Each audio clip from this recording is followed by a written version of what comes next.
அனைவருக்கும்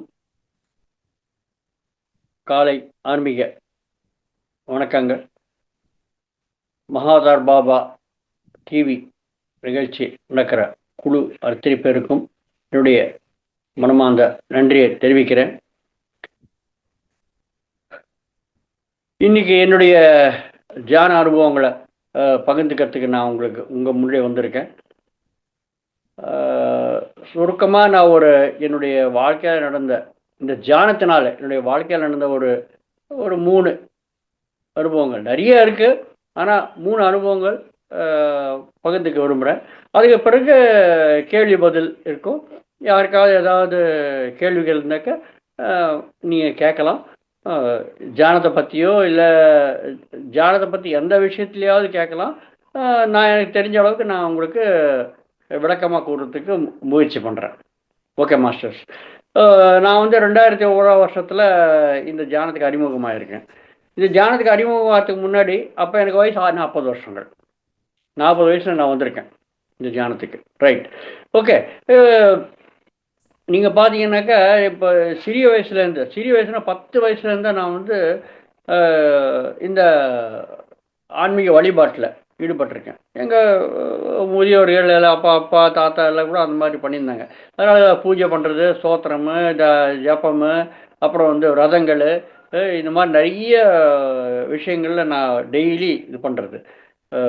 ஒரு நாளைக்கு 2 மணி நேரம் இந்த விஷயங்களில் நான் இதெல்லாத்தையும் இந்த பயிற்சியில் நான் பண்ணி தான் அப்புறம் மற்ற வேலை பண்ணுறது. ஏன்னா 10 வயசுலேருந்து நான் ஆரம்பிச்சிருக்கேன். ஓகே. அப்புறம் அதுக்கு பிறகு வயசு ஆக ஆக ஆக நான் இந்த நிறைய ஆன்மீக நிகழ்ச்சி நடக்கிற நிறைய சம்ஸ்தா இருக்கு இல்லையா, அதில் சித்த சமாதி யோகா, மெடிடேஷன் யோகா, அப்புறம் டிரான்சென்டல் மெடிடேஷன். ஸோ இந்த மாதிரி நிறைய சம்ஸ்தாக்கள்ல, அப்புறம் பிரம்மகுமாரிஸ், இதில் நிறைய சம்ஸ்தாக்கள்ல நான் ஈடுபட்டு இது எல்லாத்தையும் அவங்க சொல்கிறது எல்லாத்தையும் எடுத்துக்கிட்டு நான் பயிற்சி பண்ணுறது. அதனால் நிறைய சம்ஸ்தாக்களில் நான் பங்கு பெற்று நிறைய அனுபவத்தை நான் பெற்றிருக்கேன். அதாவது இந்த ஆன்மீக வழிபாட்டில், ஆன்மீக தொடர்ச்சியில். Okay, right. ஸோ அதே மாதிரி எங்களுடைய மனைவி, நான் ஹைதராபாத் ஏர்போர்ட்டில் வேலை பண்ணும்போது, அதாவது நான் ஏர்போர்ட் அத்தாரிட்டி ஆஃப் இந்தியாவில் வேலை பண்ணியிருந்தேன். அங்கே ஹைதராபாத் ஏர்போர்ட்டில் நான் வேலை பண்ணும்போது 2001 வருஷத்தில் எங்கள் மனைவிக்கு உடம்பு சரியாக இல்லை. நிறைய பிரச்சனை, மெயின் ஆஸ்மா ப்ராப்ளம்லாம் நிறைய இருந்தது. 3 மாதத்துக்கு வரைக்கும் நாங்கள் ஐசியூ எடுத்துன்னு போயிடுவோம். எந்த இடத்துல நான் வேலை பார்த்தாலும் நான் ஹாஸ்பிட்டல் பக்கத்தில் வீடு பார்ப்பேன். ஏன்னா உடனே அவங்கள ஹாஸ்பிட்டல் அட்மிட் ஆகிடணும், ஐசியூவில் எடுத்துன்னு போயிடணும், ஆக்சிஜன் வைப்பாங்க, நிறைய ஷெரஸை கொடுப்பாங்க. இந்த மாதிரி வைத்தியம் பண்ண நிலைமையில் இருந்தாங்க. அவங்க ரொம்ப மோசமான நிலைமை. ஸோ அந்த மாதிரி நிலைமையில் அவங்க ஒரு வாட்டி கட்டாயமாக எங்கள் வீட்டு பக்கத்துலேயே அந்த தியான மையம் இருக்குது, பிரமிட் தியான மையம் இருக்குது. கட்டாய நிலைமையில் அங்கே போக வேண்டியதாகிடுச்சு. நாங்களுக்கெல்லாம் அது அவங்கெல்லாம் கூப்பிடுவாங்க. பௌர்ணமி அன்னைக்கு, அமாவாசை அன்னைக்கு, மற்ற நாளெல்லாம் கூட அவங்க சாப்பாடு போட்டு தியானத்துக்கு அது கொடுப்பாங்க. நீங்கள் வாங்க, உட்காருங்க, எல்லா விதமான நோய்களும் குணமாயிடும், தியானம் பண்ணாங்க சொல்லுவாங்க. ஆனால் நம்மளுக்கெல்லாம், நான் தான் ஏர்போர்ட்டில் வேலை பண்ணுறேன்ல, நல்ல சம்பளம் அதில் நல்லா இருக்குது. அதனால் எதையுமே நான் சட்டப்படுத்துறது கிடையாது. அப்படி சிரிச்சிட்டே போயிட்டே இருப்போம். ஆனால் ஒரு வாட்டி ஒரு நாள் அவங்க கட்டாயமாக அந்த இடத்துக்கு போக வேண்டிய நிலைமை வந்திருக்கு. அவங்க போனாங்க, தியானம் பண்ணாங்க. தியானம் பண்ணி பிறகு அவங்களுக்கு கொஞ்சம் ரிலாக்ஸ் ஆகிருக்கு. ரிலாக்ஸாக கொஞ்சம் குணமாகிற மாதிரி தெரிஞ்சுது. அப்போ எங்கிட்ட சொன்னாங்க, இந்த மாதிரி குணமாகிறது இது வரைக்கும் நல்லா இருக்குது, இதையும் பாருங்கன்ட்டு. ஸோ நான் மற்ற எல்லாத்தையும் பண்ணுறதோட இதையும் பண்ண ஆரம்பித்தேன். இந்த பூஜை கீஜை எல்லாத்தையும் பண்ணுறதோட இதையும் பண்ண ஆரம்பித்தேன். ஏன்னா இதுக்கு பார்க்கலாம் அப்படின்ட்டு. ஓகே. ஸோ இந்த மாதிரி பண்ணி இது ரொம்ப அற்புதமாக இருந்தது. மற்ற விஷயங்களோட இது இந்த தியானம் பண்ணுறது மனதை ஒருநிலைமைப்படுத்துறதுக்கு ரொம்ப ரொம்ப யூஸ் ஆனது. மற்ற எதை பண்ணாலும் மனம் அமைதியாக இருக்காது, வேலை பண்ணிட்டே இருக்கும். ஸோ இதனால மனம் ஒரு இடத்துல நிற்க ஆரம்பிச்சது. இது ரொம்ப நல்லா இருக்குன்னு இதுவும் நான் பயிற்சி பண்ண ஆரம்பித்தேன். ஸோ ஒரு வருஷம் எங்கள் மிஸ்ஸஸ் வந்து கண்டினியூஸாக இந்த தியானத்தை பண்ணி அவங்களுக்கு இருக்க வியாதியெல்லாம் போக்கிக்கினாங்க. பாருங்க, 2001 வருஷத்தில் நான் வந்தேன். 2001 வருஷத்துல கடைசி வரலையும் அவங்க தியானம் பண்ணி பண்ணி பண்ணி அவங்க வியாதியெல்லாம் போக்கிக்கிறாங்க. எவ்வளோ பயங்கரமான மோசமாக இருக்கிற நிலைமையில் இருக்கிறவங்க இப்போ 2025, ஸோ 24 வருஷங்கள் ஆச்சு நாங்கள் தியானத்துக்கு வந்து. இதுவரையிலும் நாங்கள் வந்து அந்த ஆஸ்மா ப்ராப்ளத்துக்காக ஹாஸ்பிட்டலுக்கு போகலங்க. பார்த்தீங்களா எவ்வளோ ஆரோக்கியம் வந்திருக்கு முழுசா.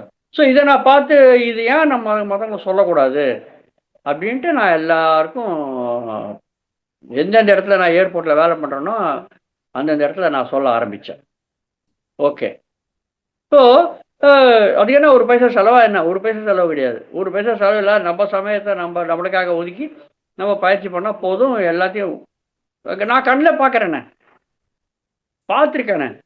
தியானம் பண்ணாக்க எவ்வளோ எவ்வளோ பயங்கரமாக மருந்தில் சாப்பிட்றவங்க ரொம்ப சுலபமாக ஆரோக்கியத்தை அடைஞ்சாங்க. ஸோ அதனால் எல்லாருக்கும் சொல்லணுன்ட்டு நான் முன்னாடி வந்திருக்கேன். தியான பிரச்சாரம் பண்ண ஆரம்பித்தேன். இதை கடைசி குறிக்கோளாக வச்சுருக்கேன் நான். வாழ்நாள் முழுக்கையும் நம்ம இனி இதுதான் பண்ணணும். ஏன்னா இதுக்கு மிஞ்சின என்ன இருக்குது சேவை. நீங்கள் பணத்தை கொடுத்தாலும் எதை கொடுத்தாலும் எல்லாம் செலவாயிடும். ஓகே, நிற்காது. ஆனால் தியானத்தை கொடுத்தா முழு ஆரோக்கியத்தை அடையலாம், முழு மன அமைதி அடையலாம். நிறைய விஷயங்கள் இருக்குது. அது ஒரு பைசா செலவு இல்லாத. ஸோ அதனால் தியான பிரச்சாரம் பண்ணுறது என்னோடய குறிக்கோளாக வச்சுருக்கேன்.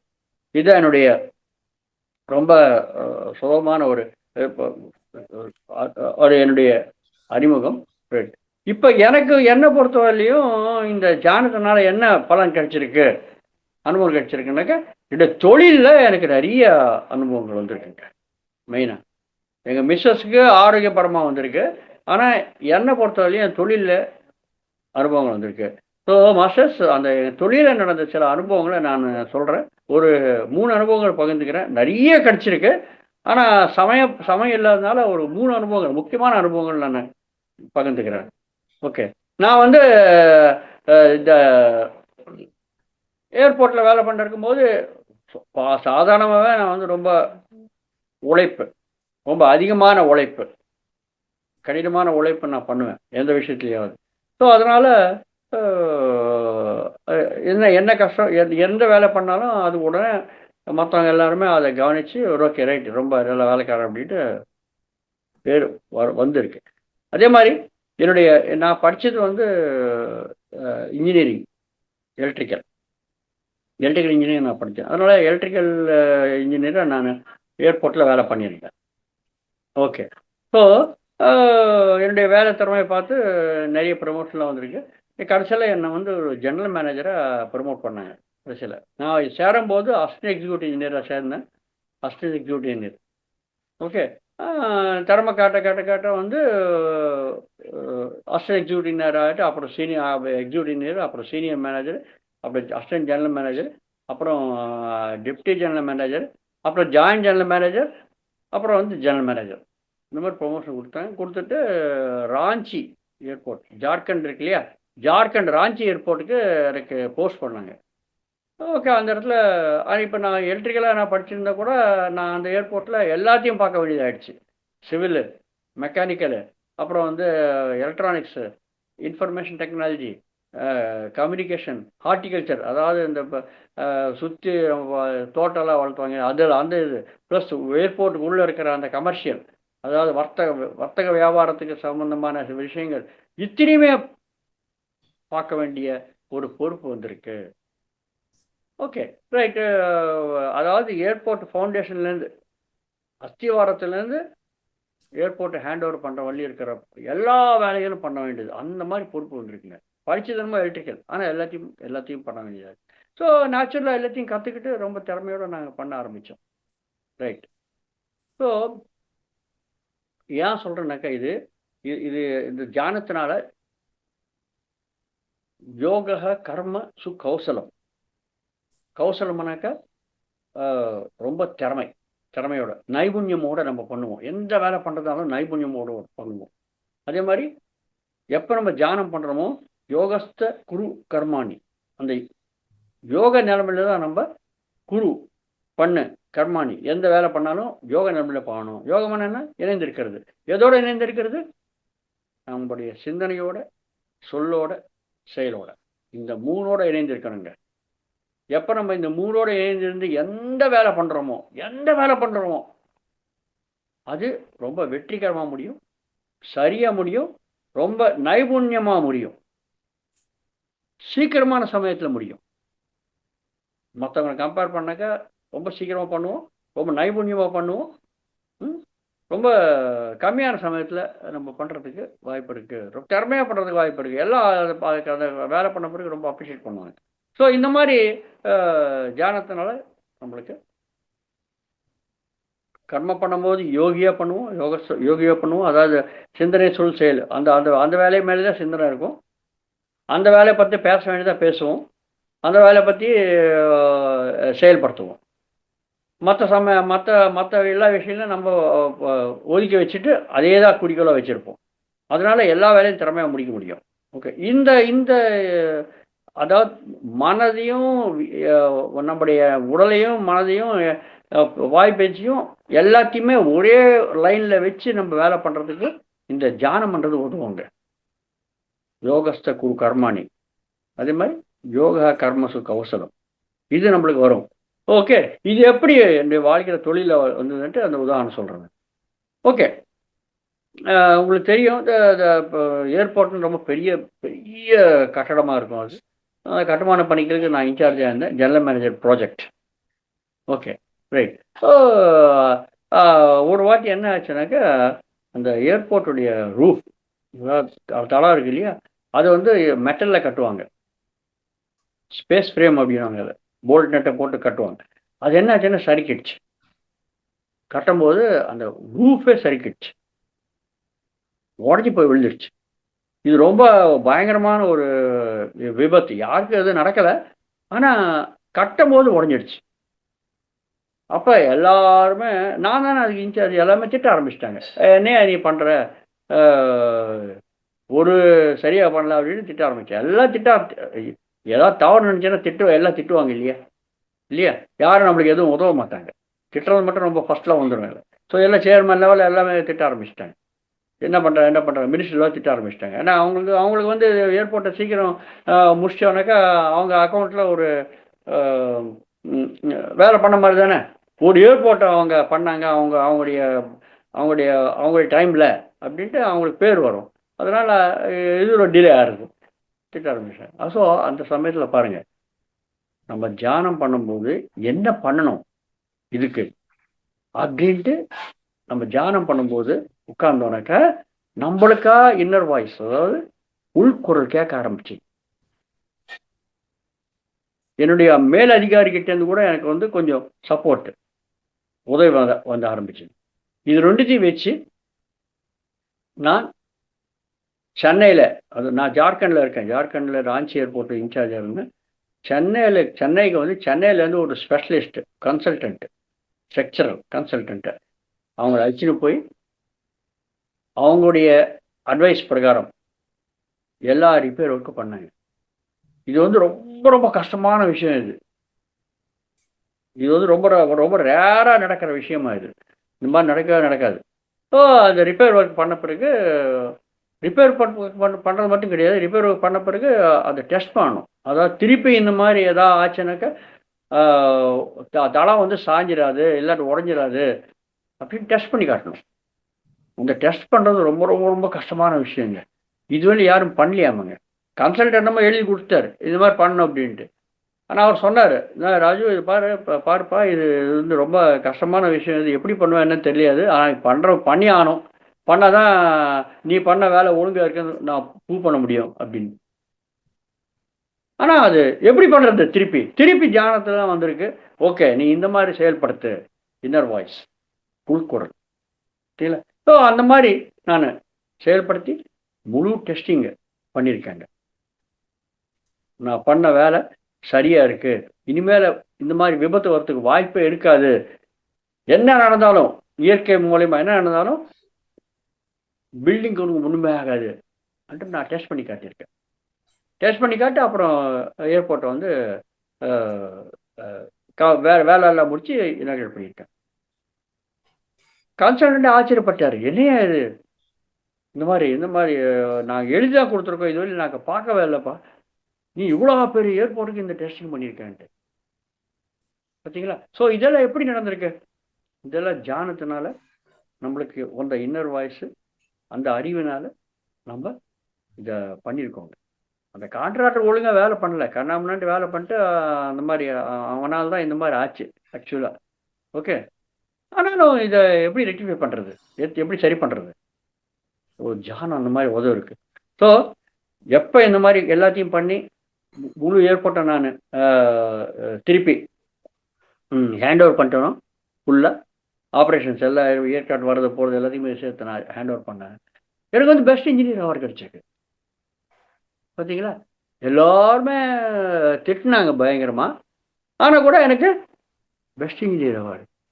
பாருங்கள், எந்த மாதிரி இக்கட்டாக நம்ம இன்னொரு ஆளாக இருந்தானாக்க ஓடியே போயிட்டுருப்பான், இல்லை அவனை பதவியிலேருந்தே விலக்கிடுவாங்க, இல்லை டிரான்ஸ்ஃபர் பண்ணிடுவாங்க. இந்த மாதிரி நிலமையில் இருக்கிறது எனக்கு பெஸ்ட் இன்ஜினியர் அவார்டு கிடச்சிருக்கு, இந்தியாவிலேயே பெஸ்ட் இன்ஜினியர் அவார்டு. பார்த்தீங்களா? இதெல்லாம் தியானத்தை நல்லா முடிஞ்சது. ஓகே, இதான பிறகு ராஞ்சிலேருந்து எனக்கு ட்ரான்ஸ்ஃபர் பண்ணிட்டாங்க. ட்ரான்ஸ்ஃபர் பண்ணிட்டு எனக்கு சென்னை ஏர்போர்ட் போட்டாங்க. நான் சென்னை ஏர்போர்ட்டு தான் இன்சார்ஜு. அப்போ நான் மெயினாக எலக்ட்ரிக்கல் ஏர்போர்ட்டில், சென்னை ஏர்போர்ட் இன்டர்நேஷ்னல் ஏர்போர்ட் உங்களுக்கு தெரியும், எல்லா எலக்ட்ரிக்கல் மெக்கானிக்கல் எல்லாத்துலேயுமே நான் இன்சார்ஜாக இருந்தேன். அது பார்த்துட்டு இருந்தேன் கம்ப்ளீட்டாக. அது பார்த்து இருக்கும்போது நான் முதல்ல எப்படி இருந்தேன், ஜெனரல் மேனேஜர் ப்ரொவைடராக இருந்தேன். எல்லா ஏர்போர்ட்டில் இருக்க அத்தனை விஷயங்கள்லேயும் நான் இன்சார்ஜாக இருந்தேன். ஆனால் ட்ரான்ஸ்ஃபர் ஆகிட்டு வரும்போது, சென்னை ஏர்போர்ட்டுக்கு வரும்போது, நான் எலக்ட்ரிக்கலாக இருக்கிறதுனால மெயினாக சென்னை ஏர்போர்ட்டில் எலக்ட்ரிக்கல் மெயின்டெனன்ஸு, அப்புறம் வந்து கட்டுமான பணிகள் எல்லாமே எலக்ட்ரிக்கல் பொறுத்தவரையும், எலக்ட்ரிக்கல் மெக்கானிக் பொறுத்த அத்தனையும் பண்ணுறதுக்கு எனக்கு இன்சார்ஜ் கொடுத்துருக்காங்க. பெரிய சென்னை ஏர்போர்ட் பெரிய ஏர்போர்ட், உங்களுக்கு எல்லாருக்குமே அது தெரிஞ்சிருக்கும். ரைட், ஓகே, சரி. இது வேலை பண்ணும்போது என்ன ஆச்சுன்னாக்கா, அப்போ ஜெயலலிதா அம்மா ஆட்சியில் இருந்தாங்க, முதலமைச்சராக இருந்தாங்க. இந்த 2014 வருஷம். ஓகே, ஆட்சியில் இருந்தாங்க. அப்போ என்ன ஆச்சுன்னாக்கா, நம்ம ஆல் இண்டியா லெவலில், முழு இந்தியா லெவலில் வர்த்தக கண்காட்சி ஒன்று நடந்திருக்கு, அதாவது ட்ரேட் ஃபேர் நடந்திருக்கு, இன்டர்நேஷ்னல் ட்ரேட் ஃபேர். ஓகே, உலகத்தில் இருக்கிற அத்தனை வியாபாரிகளும் வந்து நம்ம இந்தியாவில் முதல்ல வைக்கிறது, அவங்க ஃபேக்ட்ரியை ஸ்டார்ட் பண்ணுறது, இந்த மாதிரி ஒரு நிகழ்ச்சி நடந்திருக்கு. அதுக்கு வந்து சென்னையில் தான் நடக்கிறதுக்கு அந்த மாதிரி இந்திய கவர்மெண்ட் பாரத நாடு கவர்மெண்ட்டு அனுமதி கொடுத்துருக்கு. ஸோ அவங்க பண்ணுறாங்க. இப்போ உலகத்தில் இருக்கிற எவ்வளவோ நாட்டுகள்லேருந்து அத்தனை பெரிய பெரிய பெரிய பெரிய வியாபாரிகள்லாம் வருவாங்க இந்தியாவில் முதலீடுறதுக்கு, பிஸ்னஸ் பண்ணுறதுக்கு. அவங்க எல்லாம் எப்படி வருவாங்க? ஏர்போர்ட் வழியாக தான் வரணும் இல்லையா? உலகத்தில் இருக்க அத்தனை பேர் ஏர்போர்ட் வழியாக வரணும். ஆனால் அந்த ஏர்போர்ட் வந்து ரொம்ப பழைய ஏர்போர்ட், சென்னை ஏர்போர்ட்டு. அப்புறம் முதலமைச்சர் ஜெயலலிதா, இந்த ஏர்போர்ட் சரி கிடையாது, இது வந்து நீங்கள் சரிப்படுத்தணும், இந்த ஏர்போர்ட் வழியாக எல்லாம் வந்தாங்கன்னாக்கா நம்ம பேர் ரிப்பேர் ஆகிடும், இந்தியாவுடைய பேர் ரிப்பேர் ஆகிடும், அசிங்கமாக பேசுவாங்க இந்தியாவை பற்றி. என்ன இவ்வளோ பெரிய முதலீடு வைக்க சொல்கிறாங்க, ஏர்போர்ட் கூட ஒழுங்காக வச்சுக்க முடியல, இவங்களால என்ன பண்ண முடியும், அந்த மாதிரி பேர் வந்துடும். அதனால் ஜெயலலிதா அவங்க மினிஸ்டருக்கு, அதாவது விமான நிலைய மந்திரிகளுக்கு, பிரைம் மினிஸ்டருக்கு லெட்டர் எழுதிட்டேன், இது சென்னை ஏர்போர்ட் சரி கிடையாது, நீங்கள் ஒழுங்காக பண்ணலனாக்கா நம்ம பேர் ரிப்பேர் ஆகிடும், இந்தியாவுடைய பேர் ரிப்பேர் ஆகிடும், முதல்ல வைக்கிறதுல அப்புறம் பார்த்துக்கலாம் அப்படின்ட்டு. சரி, என்ன பண்ணுறது? அப்புறம் எப்படி பழைய பில்டிங்கை வந்து உடனே மாற்றிட முடியுமா? அவ்வளோ சீக்கிரமாக புதிய பில்டிங்கை கட்டிட முடியுமா? நினச்சா கூட முடியாது. அப்போ எப்படி இந்த பேரை நம்ம சரிப்படுத்திக்கிறது, நம்ம நல்ல பேர் எப்படி வாங்கிறது? எனக்கு தெரியாது, அதெல்லாம் தெரியாது, நீங்கள் என்ன பண்ணுங்க, இல்லாட்டி நான் ஒத்துக்க மாட்டேன் அப்படின்ட்டு ஜெயலலிதா ரொம்ப ஸ்ட்ராங்காக நின்னாங்க. அப்போ என்ன பண்ணுறது? சரி, கடைசியில் யாருக்கு இந்த பொறுப்பை கொடுக்குறது, எதை பண்ணுறது கடைசியில் கொடுத்து, கடைசியில் நான் தான் திறமையாக பண்ணேன். எலக்ட்ரிக்கலாக இருந்தால் கூட நான் வந்து எல்லா விஷயத்துலையும் நான் திறமையாக பண்ணி முடிச்சுட்டு வந்திருக்கேன். நான் அந்த ராஞ்சி ஏர்போர்ட் பண்ணேன் இல்லையா? அதனால் எனக்கு மேலே அதிகாரி சிவில் இன்ஜினியரிங்கில் இருக்கார். சிவில் ஆளு தான் பண்ணணும் அதை. நான் எலக்ட்ரிக்கல் இன்சார்ஜ் தான் சொன்னேன் இல்லையா? ஸோ சிவில் ஜெனரல் மேனேஜர் தான் பண்ணணும். ஆனால் கூட அவரை ஒதுக்கி வச்சுட்டு ஹெட் குவார்ட்டர்ஸ்லேருந்து என்னுடைய தலைமைச் செயலகத்துலேருந்து இந்த பொறுப்பு வந்து ராஜுக்கு தான் கொடுக்கணும். ஏன்னா அவன் தான் நல்லா திறமையாக பண்ணுவான் அப்படின்ட்டு எனக்கு அந்த பொறுப்பை கொடுத்தாங்க. நான் சொன்னேன், ஏற்கனவே என் மேலதிகாரி இருக்காரியா, அவர் தான் பண்ணணும். அதெல்லாம் ஒன்றுக்கிட்ட நீ தான் பண்ணியானுன்ட்டு ஆர்டர் போட்டாங்க. ஸோ நீங்கள் நம்ம அப்புறம் நான் சொன்னேன், அப்போ எனக்கு நீங்கள் இந்த பொறுப்பை கொடுத்தீங்கன்னாக்க எனக்கு தேவை இருக்கிறது என்ன, நான் என்ன சொல்கிறேனோ அதை ஒத்துக்கணும். அப்போ தான் நான் பண்ணுவேன். நீ சரி கிடையாது, சரி கிடையாது, இந்த ப்ரொசீஜர் பிரகாரம் போகணும், நீ டெண்டரை கூப்பிடு, அதை கூப்பிடு, இதை கூப்பிடு, இவனை கொடுக்காத, அவனுக்கு கொடுக்க, இந்த மாதிரி நீங்கள் எல்லாம் சொன்னீங்கன்னா நான் ஒத்துக்க மாட்டேன். நான் என்ன பண்ணணும்னு நினைக்கிறேனோ அதுக்கு நீங்கள் ஒத்துக்கிட்டாகணும். அவ்வளோதான். அந்த முழு அதிகாரத்தை எனக்கு கொடுத்தாதான் நான் இதை பண்ணுவேன், இல்லாட்டி பண்ண மாட்டேன். யார் எனக்கு வந்து தடையாக இருந்தால் கூட அந்த வேலையை நிறுத்திடுவேன். நான் இந்த கண்டிஷன் நான் போட்டேன். எனக்கு பழைய ஏர்போர்ட்டுங்க எப்படிங்க நம்ம புதுமையாக்க முடியும்? இடிச்சா கட்ட முடியும்? 3 மாதம் தான் சமயம் இருக்கு இந்த வேலை பண்ணுறதுக்கு. என்ன பண்ணுறது? அப்புறம் கடைசியில் அவங்க டாப் லெவலில் பேசி மினிஸ்ட்ரிக்கிட்டே பர்மிஷன் வாங்கி கொடுத்தாங்க. ஓகே, ராஜு என்ன பண்ண சொல்கிறானோ பண்ணுங்க, அவனை தடையாக கொடுக்கூடாது, அந்த மாதிரி அதிகாரம் கொடுத்தாங்க எனக்கு. யாருக்கும் கொடுக்க மாட்டாங்க அந்த மாதிரி அதிகாரத்தை. அவ்வளோ நம்பிக்கை பாருங்கள். நம்ம திறமை, வேலை திறமை மேலே அவ்வளோ நம்பிக்கை. எப்படி அந்த திறமை வந்திருக்கு? பண்ணியிருக்கோம் இல்லையா? தியானத்தினால தான். பார்த்தீங்களா? யோகா கர்மசு கௌசலம், யோகஸ்த குரு கர்மாணி. ரொம்ப திறமையாக பண்ணுவாங்க அப்படின்ட்டு. ஸோ ஓகே, கொடுத்தாங்க. கொடுத்த பிறகு 3 மாதத்தில் அந்த ஏர்போர்ட்டுடைய பார்வையை, ஏர்போர்ட்டை நம்ம மாற்ற முடியாது. ஏர்போர்ட்டில் ஏர்கிராஃப்ட்லேருந்து விமானத்தில் இறங்கி வந்ததுலேருந்து வெளியில் வரலையும், அதே மாதிரி போகும்போது ஏர்போர்ட்டுக்குள்ள நுழைஞ்சதுலேருந்து விமானத்தில் ஏறுற வரலையும் இருக்கிற பாதையெல்லாம் இருக்கு இல்லையா? அப்படி தான் வருவாங்க போவாங்க. அரைவல் டிபார்ச்சர்னு சொல்லுவோம் இல்லையா? ஓகே, வருகை போய் சேர்றது இல்லையா? இந்த 2 அத்தனை ஏர்போர்ட்டை முழுசாக ஓவியமாக்கிட்டோங்க. ஓவியம், அப்புறம் நிறைய ஸ்டாச்சுஸ் எல்லாம் வச்சு, அப்புறம் வந்து நிறைய சுண்ணாம்பு மின்னவெல்லாம் அடிச்சு ரொம்ப அற்புதமாக. அதாவது ஏர்போர்ட் யாரும் பார்க்க மாட்டாங்க, ஏர்போர்ட்டில் இருக்கிற அந்த கலா கண்டத்தை பார்க்குறாங்க. அந்த மாதிரி முரல்ஸ் அப்படின்வாங்க. அது மாதிரி நிறைய விஷயங்கள் மாற்றிட்டு ஏர்போர்ட் கண்ணுக்கு தெரியாதுங்க. விமானம் ஏறுறதுலேருந்து, விமானத்தை இறங்குறதுலேருந்து வெளியில் வர வரையும் ஏர்போர்ட்டை கண்ணுக்கே தெரியாது இல்லையா? முதல்ல ஏர்போர்ட் இந்த சர்வீஸ் இல்லையா, அது சர்வீஸ் இல்லையா, இது கிளாஸ் உடஞ்சி போச்சு, அது உடஞ்சி போச்சு, 1008 கேள்வி கேட்டவங்க. அந்த பார்வையே அங்கே இருக்காது. பார்வை பார்த்து எல்லாமே அப்படி ஜெகஜவரன்ட்டு கலாகண்ணன் தான், அவ்வளோதான். அந்த மாதிரி பண்ணிட்டோங்க. பண்ண பிறகு பண்ணது அப்புறம் வந்து இது ட்ரேட் ஃபேர் வியாபார அந்த அந்த நிகழ்ச்சி நடந்து போயிடுச்சு. நடந்து போன பிறகு எந்த ஜெயலலிதா திட்டி லெட்டர் எழுதியிருக்காங்களோ அதே ஜெயலலிதா ரொம்ப புகழ்ந்து லெட்டர் எழுதியிருக்காங்க. ரொம்ப அற்புதமாக பண்ணியிருக்கீங்க, இது நான் நினைக்கவே இல்லை இந்த மாதிரி ஏர்போர்ட்டை நீங்கள் மாற்றிடுவீங்க அப்படின்ட்டு புகழ். அந்த அந்த லெட்டரை வந்து மேலே prime minister level, civil aviation minister லெவலுக்கு, பிரைம் மினிஸ்டர் லெவலுக்கு போயிடுச்சு. அவங்க அங்கே தானே எழுதுவாங்க. ஏன்னா இந்தியாவுக்கு சம்மந்தப்பட்ட ஒரு வர்த்தக நிகழ்ச்சி இது. தமிழ்நாடு சம்மந்தப்பட்டது மட்டும் கிடையாது, இந்தியாவுக்கு சம்மந்தப்பட்டது. எழுதின பிறகு அவங்க பார்த்து திருப்பி எனக்கு அங்கேருந்து பயங்கரமான ஒரு அப்ரிசியேஷன் லெட்டர்ஸ். அந்த மினிஸ்டர் வந்தார். வந்து அவங்க எல்லாம் சொல்லிட்டேன், சார் நாங்கள்லாம் வெறும் உப்புக்கு சப்பதான் சார், எல்லாம் பண்ணது ராஜு தான். பார்த்தீங்களா? நான் சொன்னேன், எல்லாரும் ஒற்றுமையோடு தான் நான் பண்ணியிருக்கேன். எனக்கு பவர்ஸ் கொடுத்துருக்காங்க, எல்லா அதிகாரம் கொடுத்துருக்காங்க. ஆனால் அதிகாரம் கொடுத்தா எல்லாத்தையும் பண்ணிட முடியுமா? அதிகாரம் கொடுத்தா கீழே இருக்கிறவங்க ஒற்றுல கொடுக்கணும் இல்லையா பண்ணுறதுக்கு. ஸோ எல்லாரும் சேர்த்து டீம் எஃபெக்ட், ஒற்றுமையாக பண்ண வேலை அப்படின்ட்டு அத்தனை பேருக்கும் அப்ரிஷியேட் லெட்டர் கொடுங்க அப்படின்ட்டு. அப்படி கொடுத்தா தான் நான் என்னோட அப்ரிஷியேட் லெட்டர் வாங்கிப்பேன். எனக்கு மட்டும் கொடுத்த பிரயோஜனம் கிடையாது. அப்படி அத்தனை பேருக்கும் அப்ரிஷியேட் லெட்டர் வாங்கி கொடுத்தாங்க. ஸோ இதெல்லாம் எப்படி நடந்தது? யோகத்தினால, அதாவது தியானத்தினால. பார்த்தீங்களா மாஸ்டர்? ஸோ அதே மாதிரி இன்னொரு சம்பவத்தை சொல்கிறேன் நான். இந்த மாதிரி நிறைய நடந்திருக்கு. ஆனால் இன்னொரு சம்பவத்தை சொல்கிறேன். உங்களுக்கு எல்லாம் தெரியும், சென்னை ஏர்போர்ட்டில் 2015 வருஷம் டிசம்பர் மாதம் 2015 வருஷம் டிசம்பர் மாதம் பெரிய புயல் வந்திருக்குங்க. பெரிய புயல்.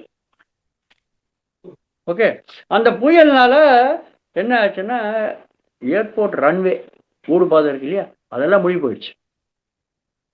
பயங்கரமாக 3 நாள் மழை கொட்ட ஆரம்பிச்சது. ஏர்போர்ட்டு நடைபாதையெல்லாம் ஃபுல்லாக முடிஞ்சு போயிடுது. International airport.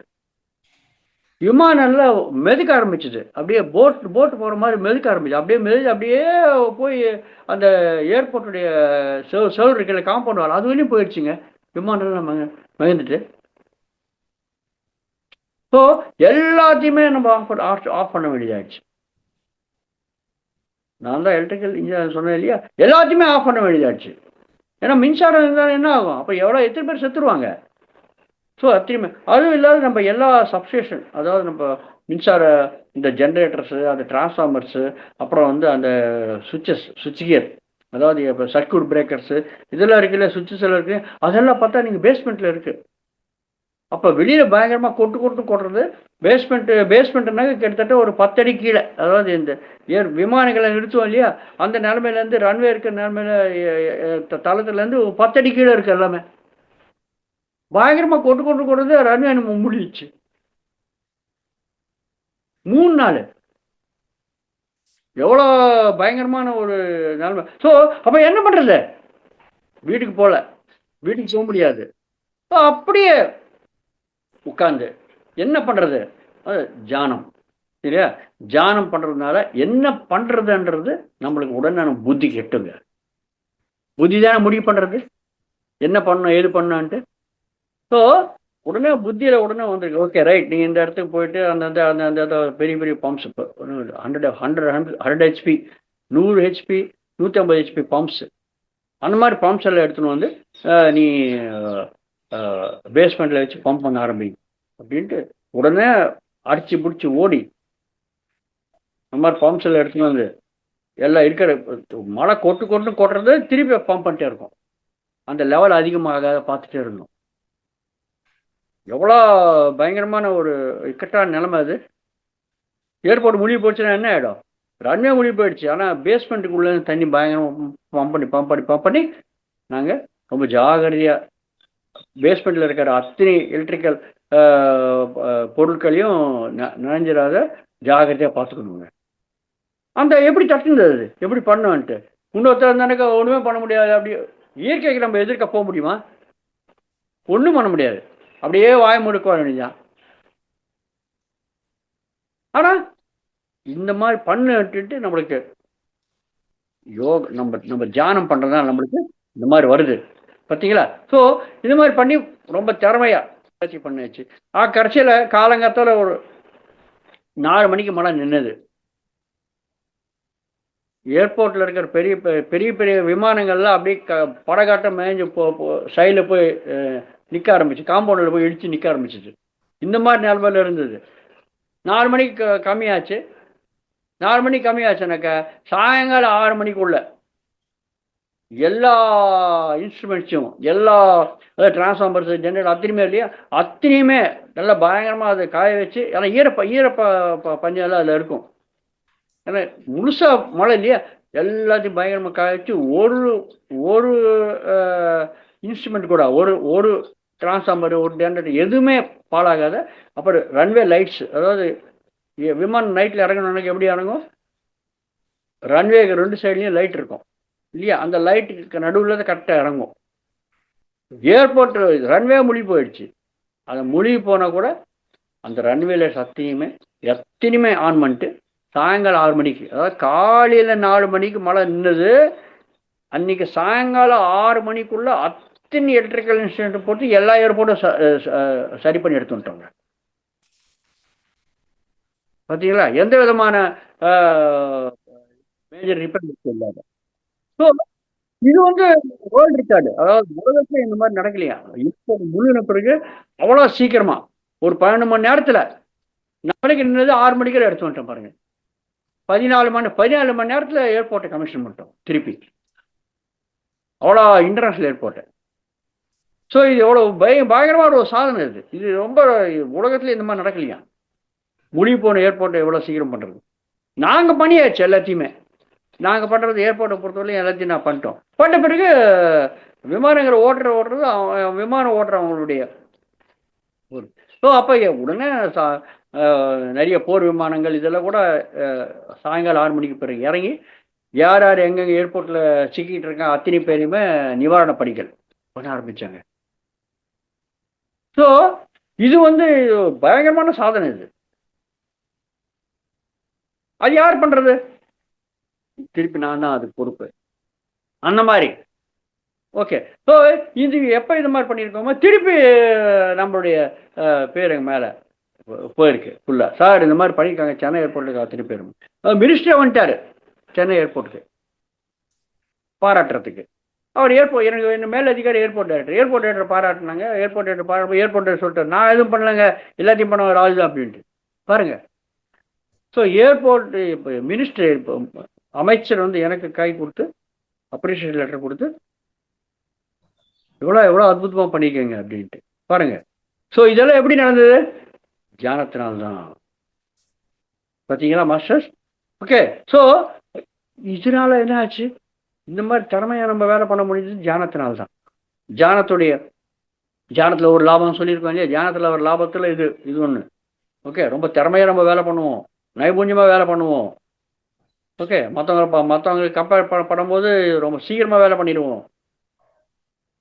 இந்த நிகழ்ச்சியெல்லாம் பார்த்துக்கிட்டு நான் ராஞ்சியில் சொன்னேன் இல்லையா, ஏர்போர்ட்டு சீலிங் சர்வீடிச்சு. அப்புறம் வந்து ஜெயலலிதா அம்மா சொன்னதுக்கு ஏர்போர்ட்டுடைய அழகு பண்ணியாச்சு, கலகடமாக்கியாச்சு. அப்புறம் மொழி போன ஏர்போர்ட்டில் சீக்கிரமாக டக்க நம்ம எடுத்துகிட்டு வந்து ஒரே 14 மணி நேரத்தில் ஏர்போர்ட்டை ரொம்ப சர்வசாதாரணமாக்கியாச்சு. ஓகே. இதெல்லாம் பண்ணி கடைசியில் இந்த இவ்வளோ திறமை காட்டுறதுனால கடைசியில் எனக்கு ப்ரமோஷன் கொடுத்தாங்க. ப்ரமோஷன் அது ரீஜனல் எக்ஸிக்யூட்டிவ் டைரக்டர். அதாவது சதர்ன் ரீஜன், சவுத்தில் வந்து 7 ஸ்டேட்ஸ் இருக்குது. தமிழ்நாடு, பாண்டிச்சேரி, கேரளா, கர்நாடகா, ஆந்திர பிரதேஷ், தெலங்கானா, லக்ஷத்வீப். இந்த 7 ஏர்போர்ட்லேயும் கிட்டத்தட்ட ஒரு 60 ஏர்போர்ட்ஸ் இருக்கும். 7 ஸ்டேட்லேயும் 60 ஏர்போர்ட்ஸ் இருக்கும். 60 ஏர்போர்ட்டில் ஒவ்வொரு ஏர்போர்ட்டுக்கு ஒரு ஏர்போர்ட் டேரக்டர் இருப்பாங்க. ஸோ அந்த எல்லா ஏர்போர்ட் டேரக்டரும் எனக்கு ரிப்போர்ட் பண்ணுவாங்க. என் கீழே ஒரு 9 ஜெனரல் மேனேஜர் இருப்பாங்க சென்னை ஆஃபீஸில். எல்லாத்தையுமே நீங்கள் சேர்த்திங்கனாக்கா சதர்ன் ரீஜன் மொத்தம் சேர்த்தாக்கா கிட்டத்தட்ட 10,000 பேர் டைரெக்டாக இன்டைரக்டாக, அதாவது நேர்முகமாக மறைமுகமாக வேலை பண்ணுறவங்க கிட்டத்தட்ட 10,000 பேர் வேலை பண்ணுறதுக்கு நான் அதிகாரியாக இருந்தேங்க. ஸோ 60 ஏர்போர்ட்டில் எந்த வேலை நடந்தாலும் என்னுடைய பர்மிஷன் இருக்கணும், என்னுடைய அப்ரூவல் இருக்கணும், அனுமதி இருக்கணும். ஸோ அந்த மாதிரி பொறுப்பு எப்படி வந்தது? இதெல்லாம் தியானத்தினால்தான். ஸோ 2017 வருஷத்தில் நான் ரீஜனல் எக்ஸிக்யூட்டிவ் டைரக்டர் ரிட்டையர் ஆகிருக்கேன். அது மட்டும் கிடையாது, அந்த ரீஜனல் எக்ஸிக்யூட்டிவ் டைரக்டராக நீங்கள் பண்ணும்போது ஒரு நாளைக்கு 20 மணி நேரம் வேலை பண்ணுவேங்க. நான் 364 நாள் வேலை பண்ணுவேன். எப்படி அந்த சக்தி வந்தது? தியானத்தினால்தான். 20 மணி நேரம் வேலை பண்ணுறது எப்படி, எவ்வளோ கஷ்டங்க. சாட்டர்டே சண்டே அத்தனை நாள் டூரில் போயிடுவேன். அப்புறம் வந்து மற்ற Monday to Saturday, Monday to Friday ஃபுல்லாக ஆஃபீஸில் வேலை, Saturday Sunday full tour. 60 airport பார்க்கணுமே.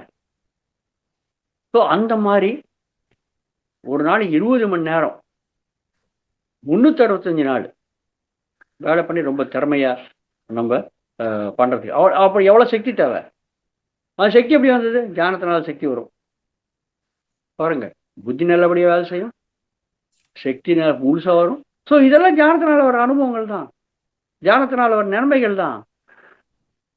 ஸோ அவ்வளோ பெரிய பதவியில் நான் ரிட்டையர் ஆகிருக்கேன். அதாவது போர்டு மெம்பர்ஸ் ஆன பிறகு அதுதான் நம்பர் 1 ஏற்படுறதாட்டியில்.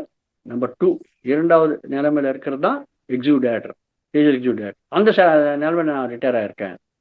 இதெல்லாம் தியானத்தினால்தான். பார்த்தீங்களா மாஸ்டர்? ஸோ நிறைய இருக்குது. நான் ஒரு 2-3 தான் நான் பகிர்ந்துக்கிறேன். அதனால் மாஸ்டர்ஸ் எல்லாருமே தியானம் பண்ணுங்கள். உங்களுக்கு என்னென்ன தேவை இருக்கோ அந்த தேவைகள் உங்களுக்கு நிறைவேறும். நீங்கள் கேட்காதீங்க. வெறுமனே தியானம் பண்ணால் போதும். உங்களுக்கு ஆரோக்கியம் வேணுமா? ரைட். ஆயுஷ் வேணுமா? ரைட். நல்லபடியாக புத்தி வேலை செய்யணுமா? ஓகே. திறமையாக வேலை செய்யணுமா? ஓகே. என்ன வேணும் அது உங்களுக்கு தியானம் பண்ண கிடைக்கும். ஓகே மாஸ்டர்ஸ், இந்த அனுபவத்தை நான் உங்களோட பகிர்ந்துக்கிறேன். எனக்கு ரொம்ப இந்த இந்த வாய்ப்பு கொடுத்ததுக்கு ரொம்ப நன்றி. யாராவது ஏதாவது கேள்விகள் இருந்தாக்க நீங்கள் கேட்கலாம். Okay sir, thank you. Yes sir.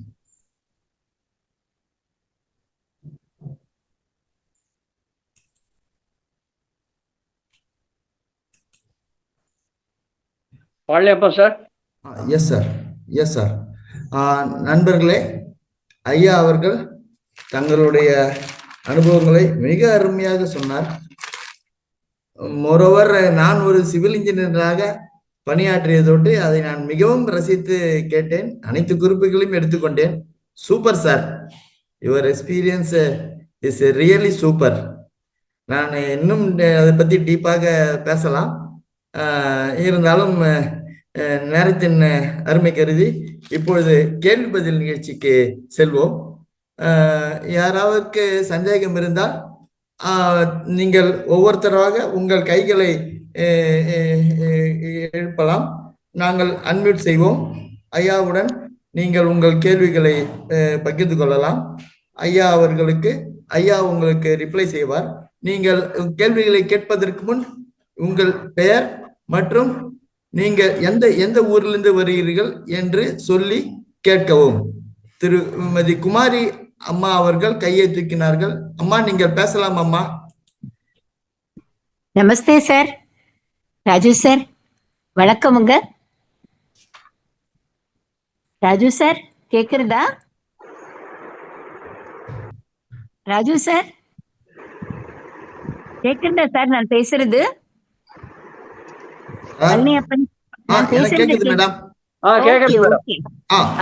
நமஸ்தே ராஜு சார், நான் சென்னையில இருந்து பேசுறேன். நமஸ்தே மேடம்.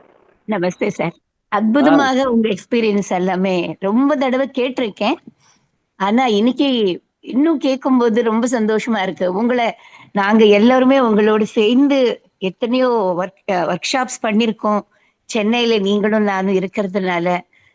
இன்னைக்கு நீங்க சொன்ன இந்த தியானத்தின் மூலமாக நாம எத்தனை பிரச்சனைகள் வந்தாலும் கூட நாம அதனை சரிப்படுத்தலாம். எவ்வளவு கஷ்டங்கள் இருந்தாலும் அதுல இருந்து நம்ம வெளியில வர்றதுக்கு இந்த தியானம் என்றது நமக்கு எவ்வளவோ சப்போர்ட் ஆகி இருக்கிறதுன்றதை நீங்க சொல்லும் போது இட்ஸ் ரியலி ஃபேக்ட். இது உங்க அனுபவங்கள் இருக்கு, எல்லாருக்குமே இந்த அனுபவங்கள் இருக்கு. ரொம்ப அற்புதம் sir. Thank you, thank you so much Raju sir. நன்றி மேடம், நன்றி மேடம், நன்றி. உங்க உழைப்பு எப்போதுமே எங்களுக்கு தெரியும். You are efficient and excellent person in all. Thank you so much sir. Thank you so much to share your experience. அதாவது தியானத்துல நம்மளுக்கு என்ன தேவை இருக்கோ அது ஆட்டோமேட்டிக்கா வந்துடும் மேடம். தியானம் பண்ணா போதும் மேடம், எதுவுமே கேட்க வேண்டாம். கண்டிப்பா தியானம் பண்ணிட்டே இருங்க. உங்களுக்கு என்ன தேவையோ அது ஆட்டோமேட்டிக்கா வருங்க. அவ்வளவுதான். எஸ் சார், அது நம்ம எல்லாமே உணர்ந்திருக்கோம். அது நீங்க வெளிப்படையா இந்த எக்ஸ்பீரியன்சஸ் எவ்வளவு பெரிய பிரச்சனைகள் எல்லாமே அந்த மழை அந்த ஃபிளட்ஸ்ல ஏர்போர்ட் அவ்வளவு மூழ்கி இருக்கும் போது நீங்க பண்ண அந்த அற்புதமான ஒரு சேவைகள் எல்லாமே நீங்க நிறைய தடவை சொல்லியிருக்கீங்க. It's great experience to hear again and again sir. Thank you, thank you so much Raju sir. நமஸ்தே சார். நன்றி, நன்றி, நன்றி, நன்றி. அடுத்ததாக நண்பர் திரு பிடி வடிவேலு ஐயா அவர்கள் பேசலாம். நீங்கள் அன்மியூட் செய்து கொண்டு பேசலாம். உங்களை அறிமுகப்படுத்திக் கொண்டு உங்கள் பெயரை சொல்லி நீங்கள் எந்த ஊரிலிருந்து வருகிறீர்கள் என்று கூறி கேள்வியை கேட்கவும் ஐயாவிடம். Good morning brother. Raja sir good morning. Brother good morning. Brother பாத்தீங்கன்னா நான் அரியலூர் மாவட்டம் ஆலத்தீவூர் என்கின்ற கிராமத்திலிருந்து வரேன். என் பேர் வடிவேல். Okay sir. பாத்தீங்கன்னா உண்மையிலுமே எனக்கு வந்துட்டு தியானம்ங்கிறது ரொம்ப ஒரு பிடிச்ச விஷயம். நான் வந்துட்டு அடிக்கடி நான் அப்படியே நினைச்சுக்கிட்ட டைம்ல பண்ணுவேன். அதோடைய பலன் தான் நினைக்கிறேன். உங்களுடைய ஸ்பீச் எனக்கு இன்னைக்கு கிடைச்சிருக்கு. உங்க ஸ்பீச் கிடைச்சது ரொம்ப ஒரு பொக்கிஷமா நினைக்கிறேன். அந்த தியானத்தோடைய இப்ப நீங்க வந்து தியானம் பண்ணுனீங்க, அதனால வந்துட்டு இவ்வளவும் கிடைச்சதுங்கிறப்பல அந்த தியானத்தோடைய அறிகுறி தான் அப்படிங்கறத சொன்னீங்க. ஆனா நான் பண்ணின தியானத்தால தான் உங்களுடைய ஸ்பீச் கிடைச்சிருக்குங்கிறத நான் அதை ஒரு பெரிய பொக்கிஷமா நினைக்கிறேன். ரொம்ப சந்தோஷமா இருக்குது. இந்த தியானத்தோடைய எனக்கு என்ன டவுட் அப்படின்னு கேட்டீங்கன்னா, இந்த தியானத்துல வரமுறை என்ன? அதாவது எப்பெல்லாம் செய்யலாம்? அதோடைய ஃபார்மாலிட்டிஸ் என்ன? எப்படி அதை நம்ம கடைபிடிக்கிறது? எப்படி ஃபாலோ பண்றது? இதுக்கு வந்துட்டு இப்ப இப்போ 1வது 2வது 3வது படிக்கிறோம் இல்லையா? அதே போல இதுக்கு வந்துட்டு ஒரு படி இருக்குதா? இது எப்படி கத்துக்கிறது? அதோடைய ஃபுல் டீட்டெயில்ஸ் எனக்கு 5 to ஃபுல்லா தேவை அப்படிங்கறத. ஏன்னா தியானம் செய்யணும், தியானத்தை முழுமையா செய்யணும் அப்படிங்கறதான் என்னுடைய ஆசை. இந்த முழுமை உங்களிடம் இருந்து கிடைக்குங்கிறதுக்காக தான் நான் இந்த கேள்வியை கேட்கிறேன் brother. Okay sir, okay sir. Right. So இது வந்து ரொம்ப ரொம்ப ரொம்ப சிம்பிளுங்க. நம்ம நினைக்கிற மாதிரி ரொம்ப பயங்கரமான கஷ்டமான விஷயம்லாம் ஒன்றும் கிடையாது. ரொம்ப சிம்பிள். எப்படி இல்லை, சுகமான ஆசனத்தில் உட்காரணும். உங்களுக்கு எப்படி சுகமா இருக்கோ அப்படி ஆசனத்தில் உட்காருங்க. கண்களை மூடிக்கோங்க. ஓகே, கண்களை மூடிட்டு உட்காரும் போது காலை கிராஸ் பண்ணிட்டு கை விரல்கள் வேலை வச்சுட்டு கண்களை மூடிக்கிட்டு சிம்பிளா இயல்பா இருக்கிற நம்ம மூச்சை காட்டுற கவனிக்க வேண்டியது தான். அவ்வளவுதாங்க. ஏதோ எண்ணங்கள் வந்து எண்ணங்களை கட் பண்ணி திருப்பி மூச்சை கவனிக்கணும். இது தவிர வேற எதுவும் கிடையாது. எப்ப நீங்க முழுமையா மூச்சை கவனிக்க ஆரம்பிப்பீங்களோ அப்ப நீங்க எண்ணமற்ற நிலைமைக்கு போயிடுவீங்க. அதாவது மனதில் இருக்க எண்ணங்கள்ல கம்மியாயிடும். எப்ப எண்ணங்கள் கம்மியாகிறதோ அப்பதான் நீங்க ஜான் நிலைமையில இருக்கீங்கன்னு அர்த்தம். ஓகே, உடல் வேலை பண்ணாலும் மன வேலை பண்ணாலும் புத்தி வேலை பண்ணாலும் நீங்க ஜான் நிலைமையில இல்லை. இப்ப நான் சொன்ன என்னோட அனுபவத்தை சொன்னேன் இல்லையா, அந்த சமயத்துல என்ன ஆச்சு, நான் வந்து மன அமைதியா இருந்த நிலைமை தியானம் பண்ணும்போது எனக்கு அந்த மாதிரி இன்னொரு வயசா வந்து சொன்னேன்.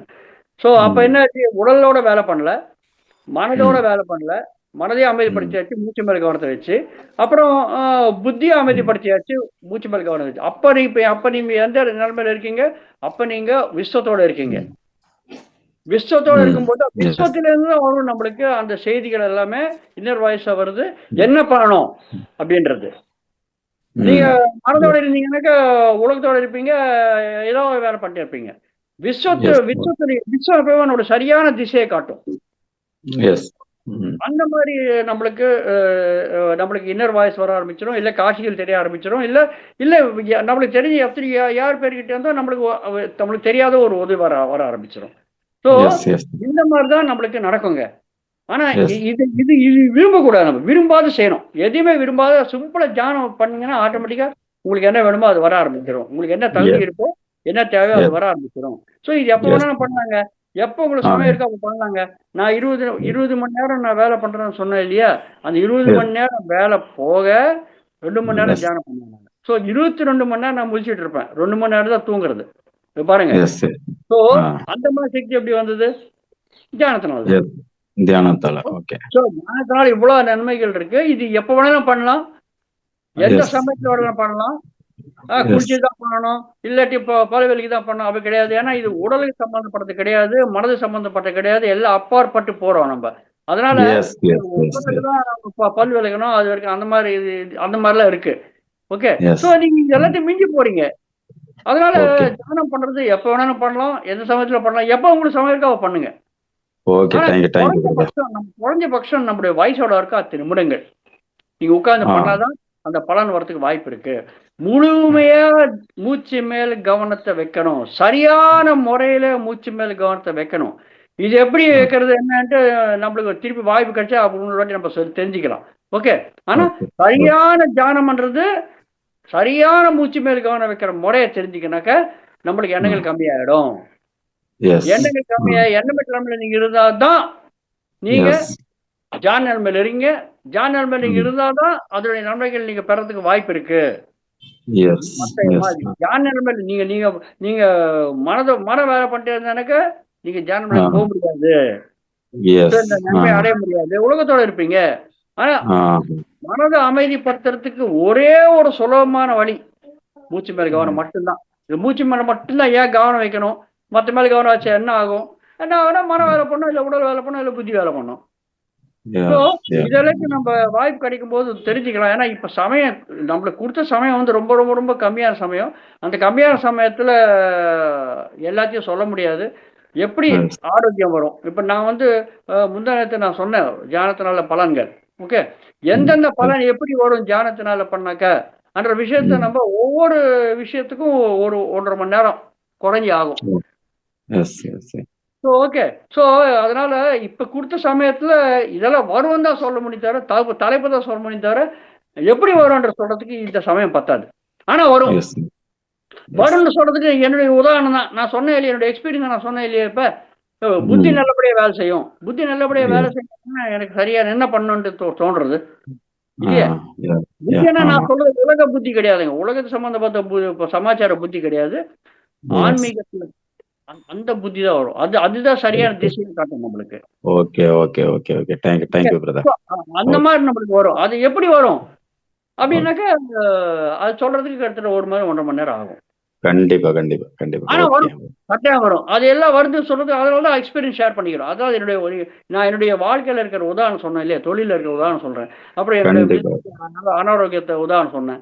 அவங்க கிட்டத்தட்ட 24 வருஷம் ஆயிடுச்சு. 24 வருஷத்துல இதுவரையும் நாங்க ஆஸ்மாக்காக ஹாஸ்பிட்டலுக்கு போல. எப்படி நடந்தது? ஸோ தியானத்து மூலியமா ஆரோக்கியம் எப்படி வரும்ன்ற சொல்றது கிட்டத்தட்ட 2 மணி நேரம் ஆகும். ஆனா வரும். Okay okay okay okay thank you brother. ஆனா பண்றது மட்டும் சொல்லுவாங்க. சிம்பிளா காலை கிராஸ் பண்ணி கை வைக்கிற வேலை வச்சுட்டு கண்களை மூடி சிம்பிளா மூச்சு மேல கவனத்தை வைக்கிறது, எண்ணெய்கள் கட் பண்றது, மூச்சு மேல கவனம் வைக்கிறது, அவ்வளவுதாங்க விஷயம். Thank you brother. Okay thank you brother. மிக்க மகிழ்ச்சி. ரொம்ப நன்றிங்க brother. Okay thank you. Okay sir. 10 నిమిషాలు రాకముందు అందులో పిండి వేసేసి 10 నిమిషాల నుంచి ఆఫ్ చేయండి. அடுத்ததாக கேள்வி கேட்பவர்கள் கையை தூக்கி கேள்வி கேட்கலாம். சுமதி மேடம், உங்களுக்கு தியானத்தை பற்றி ஏதேனும் சந்தேகங்கள் இருந்தால் கேட்கலாம். நீங்களே அன்மியூட் செய்து கொள்ளலாம். ஐயா, எனக்கு ஒரு சிறிய சந்தேகம் ஐயா. நீங்கள் இந்த 2015 புயலில் அந்த டேமேஜஸை சரி பண்ணி உடனடியாக கொண்டு வந்தது மிகவும் ஹிஸ்டாரிக்கல் ஒர்க், சரித்திரம் வாய்ந்தது. மிகவும் தாழ்மையுடன் தெரிவித்துக் கொள்கிறேன். என்னுடைய சந்தேகம், அந்த 2015 வந்தது தானே புயல் தானே புயல் அல்லவா? தானே புயல். நானும் அதை கேள்விப்பட்டிருக்கிறேன் ஐயா. மிக சிறப்பாக செய்துள்ளீர்கள். Super sir. அது ரியலி நீங்கள் ஒரு எலக்ட்ரிக்கல் இன்ஜினியரா இருந்தாலும் அனைத்து பணிகளையும் நீங்கள் மேற்பார்வை பண்ணது மிகவும் அற்புதம் ஐயா. Civil, mechanical, communications, IT, horticulture. நீங்கள் அதுவும் இல்லாம இந்த சென்னை ஏர்போர்ட் இம்ப்ரூவ் பண்றதுக்கு முரல் ஒர்க்ஸ் எல்லாம் பண்ணிருக்கீங்க. அந்த டிஃபரன்ஸை நான் என் பிசிக்கலா கண்ணால பார்த்தேன் ஐயா. அந்த 2015க்கு முன்னாடி என்ன இருந்தது, 2015க்கு அப்புறம் ஏர்போர்ட் எப்படி மேம்படுத்தப்பட்டது என்பது. ஐயா, இப்பொழுது திரு ரவி அவர்கள் தன் கையை உயர்த்திருக்கிறார். திரு ரவி அவர்கள், நீங்கள் உங்கள் பெயரை சொல்லி உங்கள் ஊரை சொல்லி ஐயாவிடம் உங்கள் சந்தேகங்களை கேட்டுக்கொள்ளலாம். ஐயா ரவி அவர்கள், நீங்கள் அன்பு செய்து கொள்ளலாம். ஐயா ரவி அவர்கள், நீங்கள் பேசலாம். அனைவருக்கும் வணக்கம் ஐயா. வணக்கங்க. அனைவருக்கும் வணக்கம். நான் கள்ளக்குறிச்சி மாவட்டம் மணலூர்பேட்டையிலிருந்து பேசுறேங்க ஐயா. நான் ஒரு 10-15 ஆண்டுகளா தியானம் பண்றேன். ஆனா எனக்கு இன்னமும் அந்த மனசை கண்ட்ரோல் கொண்டு வர முடியலங்க ஐயா. தியானம் பண்ணுவேன், ஆனா பல சிந்தனைகள் வந்துகிட்டே தான் இருக்கு. இன்னமும் பண்ணிட்டு தான் இருக்கேன். ஆனா அது எப்படி செய்தா கண்ட்ரோல் கொண்டு வர முடியுன்றது தெரியலங்க ஐயா. Okay sir. ஆக்சுவலி நீங்க பாத்தீங்கன்னாக்கா இது எல்லாருக்கும் இருக்கிற பிரச்சனை தாங்க, உங்களுக்கு மட்டும் இருக்கிற பிரச்சனை கிடையாது. வருஷக்கணக்காக தியானம் பண்றவங்களுக்கு கூட உட்கார்ந்தானாக்கா நிறைய யோசனை வரும். இப்போ ஏன் யோசனை வருது அப்படின்னாக்கா, நீங்க பாத்தீங்கன்னாக்கா ஒரு மனுஷன் சராசரியா 60,000க்கு மேல யோசனை பண்ணுவோம் ஒரு நாளைக்கு. 60,000க்கு மேல.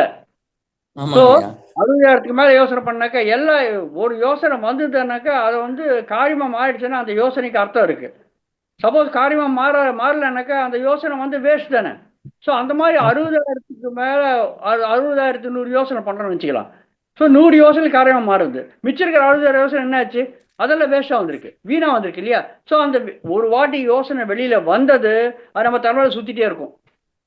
ஸோ ஒரு நாளைக்கு 60,000 அப்படின்னாக்கா ஒரு மாதத்துக்கு 18 லட்சம், ஒரு வருஷத்துக்கு கிட்டத்தட்ட 2 கோடி மேலே இருக்கும். ஸோ 2 கோடி அனாவசியமான யோசனைகள் தலைமையில் சுற்றிட்டே இருந்து. இப்போ நான் சொன்னேன் 40 வருஷங்களில் நான் தியானத்துக்கு வந்தேன்னு சொன்னேன். ஸோ 40 வருஷங்களில் நான் தியானத்துக்கு வந்தால் எத்தனை அனாவசியமான யோசனைகள் என் தலைமையில் சுற்றிட்டே இருந்தது? 40 × 2 கோடி. அப்போ 80 கோடி அனாவசியமான யோசனைகள் தலைமையில் சுற்றிட்டே இருந்தது. ஓகே, அப்போ அந்த 80 கோடி அனாவசியமான யோசனைகள் எரிஞ்சு சாம்பலான பிறகுதான் நம்மளுக்கு மூச்சு நம்மளுக்கு எண்ணெய் நிலைமை வரத்துக்கு வாய்ப்பு இருக்கு. அதனாலதான் நம்முடைய வயசு வளர்க்க 10 நிமிடங்கள் உட்கார சொல்றாங்க. ஸோ மூச்சு மேல கவனம் வச்சாதான், மூச்சு மேல கவனம் வைப்பீங்க, யோசனை வர ஆரம்பிச்சிடும். யோசனை வருதுன்ட்டு விழிப்புணர்வோட திடீர்னு யோசனை கட் பண்ணுவீங்க. எப்போ கட் பண்றீங்களோ அது வரையும் அந்த ஆயிரக்கணக்கான லட்சக்கணக்கான யோசனைகள் எரிஞ்சு சாம்பலா போயிடும். ஒழுங்கா மூச்சு மேல கவனத்தை வச்சாக்க அந்த மாதிரி எரிஞ்சு சாம்பலா போயிடும். திருப்பி நம்ம யோசனை வர ஆரம்பிச்சிடும். யோசனை எப்படி வரும்? ஒன்று வருங்காலத்தை பற்றி இல்லை கடந்த காலத்தை பற்றி யோசனை தான் வரும். ரைட். ஸோ அந்த மாதிரி யோசனை வர திருப்பி விழிப்புணர்வு ஒரு 10 நிமிஷம் ஆன பிறகு இந்த மாதிரி யோசனை வருதுன்ட்டு நீங்கள் யோசனை கட் பண்ணுவீங்க. அது வரையும் 10 நிமிஷத்தில் வந்து ஆயிரக்கணக்கான யோசனைகள் எழுதி சாம்பலா போயிடும். இந்த மாதிரி நீங்கள் பயிற்சி பண்ண நிதானமாக நம்ம வயசோட 10 நிமிடங்கள் நீங்கள் ஒரு நாளைக்கு குறைஞ்சபட்சம் உட்கார்ந்தாக்க சீக்கிரமாக நம்மளுக்கு எண்ணமெட்டல் வரதுக்கு வாய்ப்பு இருக்கு. இன்னும் சீக்கிரமாக வரணும்னாக்கா இன்னும் அதிகமான சமயத்தில் உட்காரணும். குறைஞ்சபட்சம் நம்ம வயசோட 10 நிமிடங்கள் சொல்லியிருக்கேன். சீக்கிரமாக எண்ணமெட்டல் வரணும்னாக்கா இன்னும் அதிகமான சமயம். உங்களுக்கு வயசு எவ்வளோ வருது? 55ங்க ஐயா. ரைட். 55னாக்கா நீங்க குறைஞ்ச 55 நிமிஷம் உட்காரணும். இன்னும் சீக்கிரமாக எண்ணமெட்டல் வரணும் அப்படின்னாக்கா 2 மணி நேரம் உட்காரணும். ஸோ இந்த மாதிரி உட்காந்து முழுசா மூச்சு மேல கவனத்தை வச்சக்கனாக்கா ஆட்டோமேட்டிக்காக எண்ணங்கள் கம்மியாயிடும், எரிஞ்சு சாம்பலா போயிடும். எரிஞ்சு சாம்பலா போக அனாவசியமான எண்ணங்கள் கம்மியாயிட்டே இருக்கும். ஸோ சீக்கிரமாக எண்ணமெட்டல் வரும். நம்ம மூச்சு தான் போடணும், அவ்வளோதான், வேற ஒன்றும் கிடையாது. அதனால தான் இந்த தியானத்தில் ரொம்ப பொறுமை தேவை. நீங்கள் உடலோட எவ்வளவோ செயல்படுத்தலாம், ஏதாவது பண்ணலாம். ஆனா எதுவுமே பண்ணாத உட்கார்றது ரொம்ப கஷ்டமான விஷயங்க. ஒரு மனுஷனுக்கு கஷ்டமான விஷயம் என்ன தெரியுமா? எதுவுமே பண்ணாத உட்கார்றது தான், சும்மா இருக்கிறது தான். அதனால இந்த சும்மா இருக்கிற பயிற்சி தான் இந்த தியான பயிற்சி. மூச்சு மேல் கவனத்தை வச்சு நீங்க ஒழுங்கா மூச்சு மேல் கவனத்தை வச்சு உட்கார்ந்து முடிஞ்சது பொறுமையோட இந்த பயிற்சி பண்ணீங்க. இன்னைக்கு இல்லை நாளைக்கு என்னாக்கா அடுத்த மாசம் இல்லைனாக்கா அடுத்த 10 மாசம் கழிச்சு, இல்லை அடுத்த வருஷம் கழிச்சு. ஆனா பொறுமை தேவை. ஏன் தேவைனாக்கா நம்ம தானே அனாவசியமான எண்ணங்கள் பண்ணியிருக்கோம். அதிகமான அனாவசியமான எண்ணங்கள் பண்ணியிருந்தானாக்கா அதிகமான சமயத்தை நீங்க ஒதுக்க வேண்டியதா இருக்கும் தியான பயிற்சியில. Okay sir? சரிங்க ஐயா. ஐயா எனக்கு தொடர்ச்சியா பயிற்சி செய்துக்கிட்டே இருந்தா உடம்பு முடியாம போயிடுங்க ஐயா. உடம்பு உங்களால முடியலையா? எவ்வளவு சமயம் உட்காருவீங்க ஒரு வாட்டி? ஒரு நாளைக்கு ஒரு 30 நிமிஷம் பண்ணுங்க ஐயா. ரைட். அப்ப நீங்க 30 நிமிஷமா உட்கார முடியாது. அதான் நீங்க என்ன பண்ணனாக்கா 30 நிமிஷம் நீங்க உட்காரணும் ஒரு 10 நாள். அப்போ உங்க உடம்பு வந்து நீங்க சொல்ற பேச்சு கேட்க ஆரம்பிச்சிடும். சரிங்க ஐயா. உங்களுக்கு 55 வயசுன்னு சொல்லியிருக்கீங்க. நீங்க 30 நிமிஷம் தான் உட்காருங்க ஒரு 10 நாள். எந்த விதமான கஷ்டம் இருக்காது. 10 நாள் கழிச்சு அடுத்த 10 நாள் அது ஒரு 10 நிமிடம் அதிகப்படுத்துங்க, 40 நிமிடம் ஆக்குங்க. நம்ம உடம்புக்கு ஒண்ணுமே தெரியாது, கஷ்டமே தெரியாது. பழகிறோம், உடம்பு பழகிறோம். நம்மளுக்கு முதல்ல பழக்கம் இல்லை, அதனாலதான் கஷ்டமா இருக்கு உட்கார்றதுக்கு. எந்த விஷயத்தையாவது நம்ம பழக்கப்படுத்தணும். ஸோ எப்போ நீங்க ஒரு 10 நிமிஷம் அதிகப்படுத்துறீங்களோ 10 நாள் ஆன பிறகு 40 நிமிடம் ஆகும். உடம்பு ஒத்துக்கும், மனதை ஒத்துக்கும், எல்லாத்துக்கும் நம்மளுக்கு ஒற்றில கொடுப்போம். அது அடுத்த 10 நாள், இரு நாள், இன்னொரு 10 நாள், 40 நிமிடங்கள் இன்னொரு 10 நிமிடம் அதிகப்படுத்துங்க. உடம்புக்கு ஒண்ணுமே தெரியாது. முதல்லயே 55 நிமிடம் உட்கார்ந்தீங்கன்னாக்கா உங்களால் உட்கார முடியாது, ரொம்ப கஷ்டமாயிடும். அதனால எதையுமே வற்புறுத்தக்கூடாது. வற்புறுத்தாத நிதானமா அதான் பொறுமை தேவை. நிதானமா நீங்க வேலை பண்ணுங்க. முதல் 10 நாள் 30 நிமிடங்கள், இரண்டாவது 10 நாள் 40 நிமிடங்கள், மூன்றாவது 10 நாள் 50 நிமிடங்கள், 4வது 10 நாள் 60 நிமிடங்கள், அவ்வளோதான். இப்போ 1 மாதம் ஆன பிறகு நீங்கள் உட்கார முடியும். ஸோ நீங்கள் இன்னைக்கே உட்காரணுனாக்க உங்களால் முடியாது. அதனால பொறுமையை ஒன்றுமே பண்ணலைங்க. 55 வருஷத்துல நம்ம தியானத்துக்கு வந்திருக்கோம் இல்லையா? தலையா முடிவு போகிறது 1 மாசத்துல நம்ம உட்கார முடிஞ்சாக்க என்ன ஆக போகிறது? ஒன்றும் ஆகிறது கிடையாது. அதனால நிதானமா பொறுமையா நம்ம உட்கார்ந்து இந்த சாதனை பண்ணாக்க 1 மாசம் கழிச்சு 1.5 மாசம் கழிச்சு முதல்ல உட்கார்றது தேவை. உட்கார நம்ம சாதனை பண்ணணும். அப்போ உட்காருவோம். அப்புறம் எண்ணங்கள் கம்மி பண்றதுக்கு திருப்பி சாதனை பண்ணணும். ஸோ அதனால இந்த விஷயத்துல ரொம்ப ரொம்ப பொறுமை தேவைங்க. பொறுமையோடு தான் பொறுமை தான் முன்னேற்றம். பொறுமையோடு தான் நம்ம சாதிக்க முடியும். மற்ற எதுவுமே சாதிக்க முடியாது பொறுமை இல்லைனாக்க. Okay sir. சரிங்க ஐயா, ரொம்ப நன்றிங்க ஐயா. ஐயா, எஸ் சார். உங்க திரு ஐயா, இன்றைய பேசாளர் ஐயா திரு விவிஜி ராஜா ஐயா அவர்கள் அருமையாக தன்னுடைய அனுபவத்தை பகிர்ந்து கொண்டார். நான் மிகவும் ரசித்தேன். நான் பொதுப்பணித்துறையில் தலைமை பொறியாளராக பணிபுரிந்து ஓய்வு பெற்றதோடு உங்கள் அனுபவங்கள் உண்மையிலே என் கண்ணில் நான் நேராக பார்த்தது போல இருந்தது நீங்கள் கூறினது. இன்னும் யாராவது பேச வேண்டும் என்றால் தங்கள் கையை உயர்த்தி ஐயாவிடம் சந்தேகங்களை கேட்கலாம். இப்ப கேட்டார் எப்படி மூச்சு மேல் கவனம். அது ரொம்ப சுருக்கமா ஒரே ஒரு நிமிஷம் சொல்லிடுறேன். மூச்சுன்றது எப்படி நம்ம உடம்புக்கு எப்படி தேவை இருக்கோ அப்படி அது வந்துட்டே இருக்கும், போயிட்டே இருக்கும். சிலப்போ ரொம்ப அதிகமா மூச்சை இழுப்போம், சிலப்போ ரொம்ப நீளமா மூச்சை விடுவோம், சிலப்போ மூச்சை வந்து ரொம்ப நிதானமாயிடும். அது எப்படி இருந்தாலும் அதை பத்தி ஆராய்ச்சி பண்ணாத, அது அப்படியே கவனிக்கிறதா மூச்சு மேல் கவனம். ஐயோ ரொம்ப அதிகமா உள்ள எழுத்தானே, ரொம்ப அதிகமா வெளியில விட்டானே, ஐயோ மூச்சு நிதானம் ஆயிடுச்சு அப்படின்னு நீங்க நினைச்சீங்கன்னாக்கா மூச்சை பத்தி நீங்க சிந்தனை பண்றீங்க. அந்த மாதிரி எதுவும் பண்ணக்கூடாது. மூச்சு காட்டுறது உடம்புக்கு எப்படி தேவை இருக்கோ அப்படி வந்துட்டே இருக்கும், போயிட்டே இருக்கும். அது எப்படி வருதோ அப்படி போறதோ அதை அப்படியே கவனிக்கணும். அது மேல எந்த விதமான ஆராய்ச்சி பண்ணக்கூடாது. அதுதான் மூச்சு மேல் கவனம். அந்த மாதிரி நீங்க பண்ணீங்க, எண்ணங்கள் கம்மியாயிடும். Okay sir. நண்பர்கள் யாராவது கேள்வி கேட்பதென்றால் கேட்கலாம். நியா செல்வராஜ் அவர்களே, திரு ஜான் அவர்களே, திரு கதிரேசன் அவர்களே, திரு சங்கர் அவர்களே, மேடம் திருமதி சுமதி அவர்களே, சுபஸ்ரீ மேடம் அவர்களே, உங்களுக்கு சந்தேகங்கள் இருந்தால் கேட்கலாம். Good morning brother. ஒரு சின்ன ஷார்ட் டவுட்டுங்க பிரதர், கேட்டுக்கலாங்களா? திரு வடிவேல் ஐயா, திரு வடிவேல் ஐயா. Yes sir. ஓகே ஐயா கேளுங்கள் ஐயா, ஐயாவிடம் பேசுங்க. பிரதர் ராஜு பிரதர், வணக்கம் பிரதர். அதாவது பாத்தீங்கன்னா இப்ப மூச்சை வந்துட்டு மூச்சு எப்படி இயல்போ அதாவது மூச்சு என்ன செயல்படுதோ அதை அப்படியே கவனிச்சீங்கன்னா ஓகே அப்படிங்கிறப்பல சொன்னீங்க. ரொம்ப சிறப்பான ஒரு ஆன்சரா இருந்தது. ரொம்ப டைம்க்கு மன மகிழ்ச்சியா இருக்குது. உண்மையாலுமே அது ஒரு நல்ல ஒரு எப்படி சொல்றது, அது ஒரு டிப்ஸ் போல இருக்குது. அதை மூச்சை எப்படி ஃபாலோ பண்றதுங்கிறது இப்ப நீங்க சொன்னது வந்து ஒரு டிப்ஸா இருக்கு. ரொம்ப சந்தோஷம்.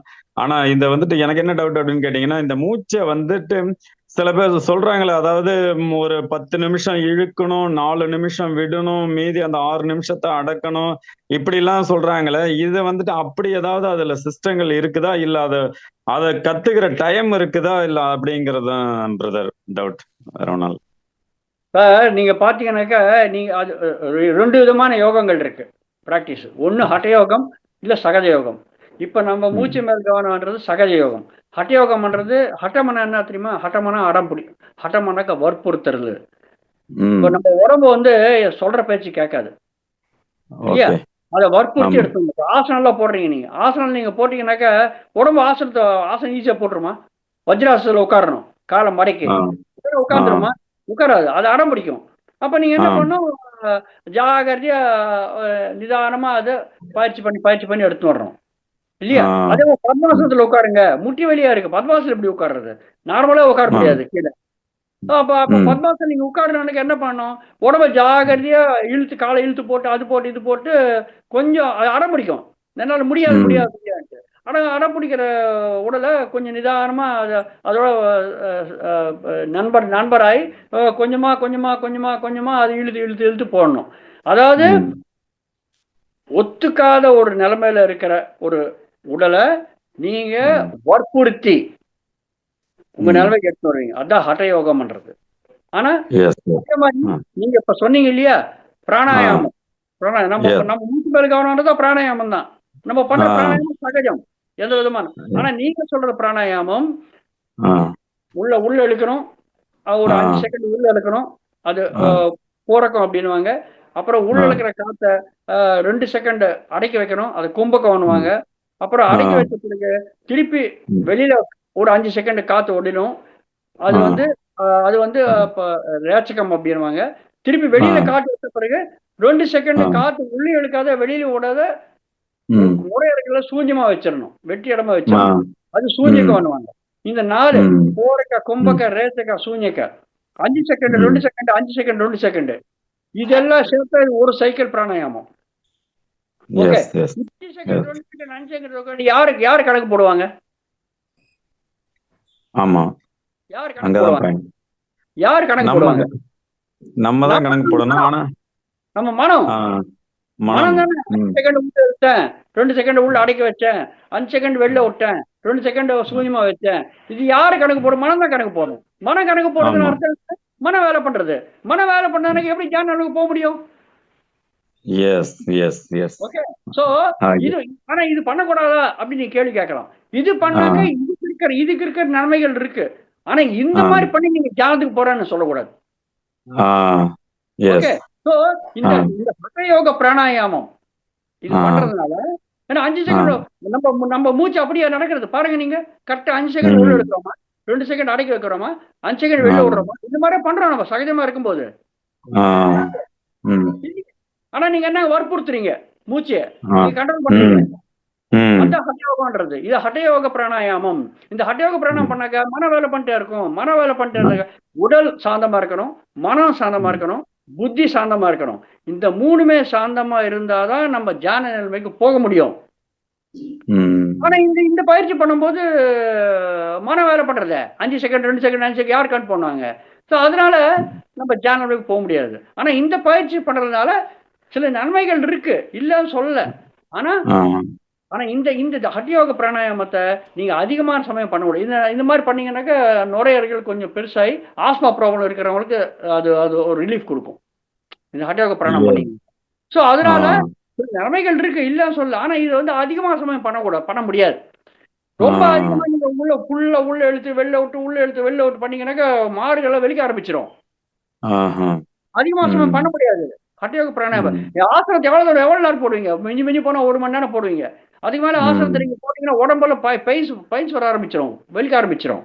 ஆனா இந்த சகஜமா இருக்கிற பிராணாயாமத்தை நீங்க எத்தனை மணி நேரம் பண்ணாலும் என்ன இருக்கு? நார்மல் சகஜமா இருக்கிற காத்து மூச்சை காட்ட நீங்க இப்ப கவனிக்கிறீங்க, அவ்வளவுதானே? பாத்தீங்களா? சோ எப்ப நீங்க இதை கவனிக்கிறீங்களோ அப்பதான் தியான நிலைமைக்கு போறதுக்கு வாய்ப்பு இருக்கு. மற்ற சமயத்துல எல்லா சமயத்துல நீங்க உடலோட இருப்பீங்க. அதனாலதான் ஹಠ யோக பிராணாயாமம், ஒரு ஹಠ யோக பிராணாயாமம்ன்றது. நீங்க உடலோட இருப்பீங்க, ஆனா அது ரொம்ப லிமிட்டட் டைம். அதுக்கு இருக்கிற நன்மைகள் இருக்கு, ஓகே, சொல்ல.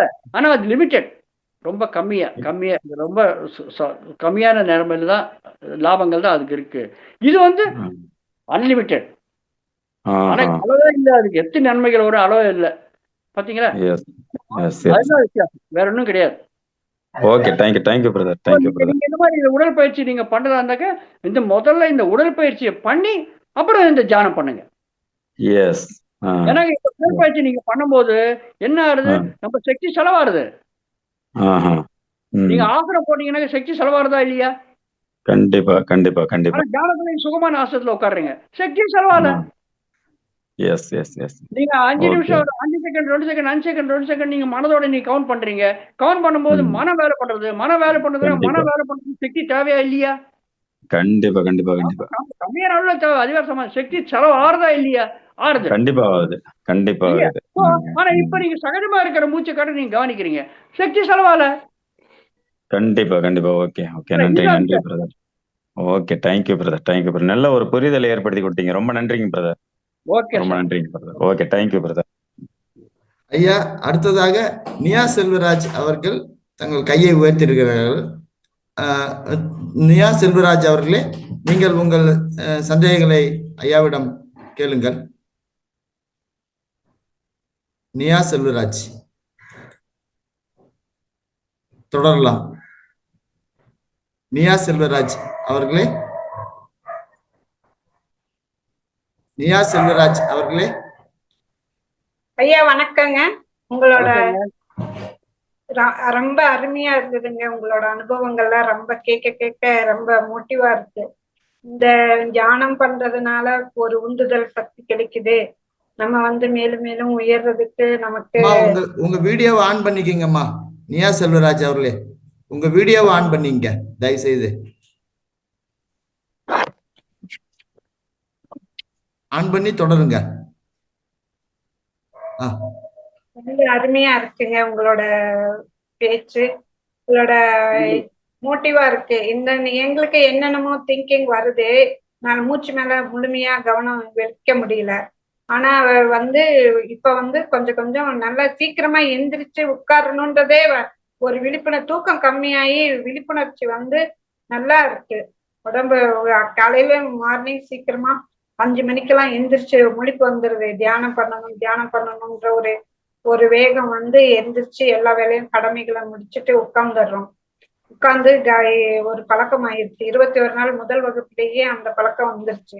இப்ப எங்களுக்கு மூச்சு மேல கவனம் முழுமையா இல்லை. அது நீங்க இப்ப இன்னைக்கு சொன்ன விவரங்கள் எல்லாம் நல்லா தெளிவா இருந்துச்சு. ரொம்ப அருமையா இருந்துச்சு. அதை நாங்க கடைபிடிக்கிறோம். இந்த என்னுடைய உடல் வேதனைகள், முதுகு வலி, கை கால் வலி இதெல்லாம் கொஞ்சம் குறைஞ்ச மாதிரி தான் இருக்கு. நான் இதுல மேலும் மேலும் ஈடுபட்டு என்னுடைய உடல் வேதனைகள், மனவேதனைகள் எல்லாம் மனம் ஒரு நிலையிலிருந்து மேலும் மேலும் முன்னேறணும் அப்படிங்கிற ஒரு ஆசை, ஒரு விருப்பம் இருக்கிறதுனால அந்த இதுக்கெல்லாம் தியானம் ரொம்ப உதவியா இருக்கும்னு நீங்க உங்களோட அனுபவங்களை பகிர்ந்ததுல இருந்து ரொம்ப ரொம்ப அருமையா புரிஞ்சுக்கிட்டேங்க. நான் மேலும் மேலும் இந்த தியானத்தை முயற்சி பண்ணி நம்ம காற்றின் மேல, சுவாசத்தின் மேல கவனம் செலுத்துறதுக்கு முயற்சி பண்றேங்க. அதுக்கு நீங்களும் கொஞ்சம் வழிகாட்டணுங்க. ரொம்ப நன்றிங்க. ரொம்ப நன்றி. நன்றி மேடம். நன்றி மேடம். நீங்க எந்த விதமான நிலைமையில இருந்தாலும் சரி, தியானத்தை பண்றது மட்டும் விடாதுங்க. எந்த சமயத்துல முடியுமோ அந்த சமயத்துல பண்ணுங்க. தியானம் பண்றது மட்டும் விடாதுங்க. டெய்லி நீங்க பண்ணிட்டே இருங்க. என்ன தேவை இருக்கோ ஆட்டோமேட்டிக்கா நம்ம சமயத்துக்கு தகுந்த மாதிரி வந்துட்டே இருக்கும். பொறுமை தேவை. அம்மா திருமதி நியா செல்வராஜ் அவர்களே, தியானத்தை தொடர்ந்து செய்யுங்கம்மா. நீங்க ரெகுலரா வந்துட்டு இருக்கீங்க. இன்னும் நல்ல உடல் மனம் மேன்மை அடையும். நிச்சயமா நீங்க நினைப்பது நடக்கும். சிறப்பா அமையுமா. தொடர்ச்சியா பண்ணுங்கம்மா. நான் 5 மாதம் 6 மாதங்களாக தொடர்ச்சியா இந்த மகவதார் பவுண்டேஷன் தியான பயிற்சிகளை மேற்கொண்டு வரேன். ரொம்ப சூப்பரா இருக்கு. நல்ல இம்ப்ரூவ்மெண்ட் ஆகும். தொடர்ச்சியா பண்ணுங்கம்மா. அடுத்தது நண்பர்கள் சந்தேகங்கள் இருந்தால் கையை உயர்த்தலாம்.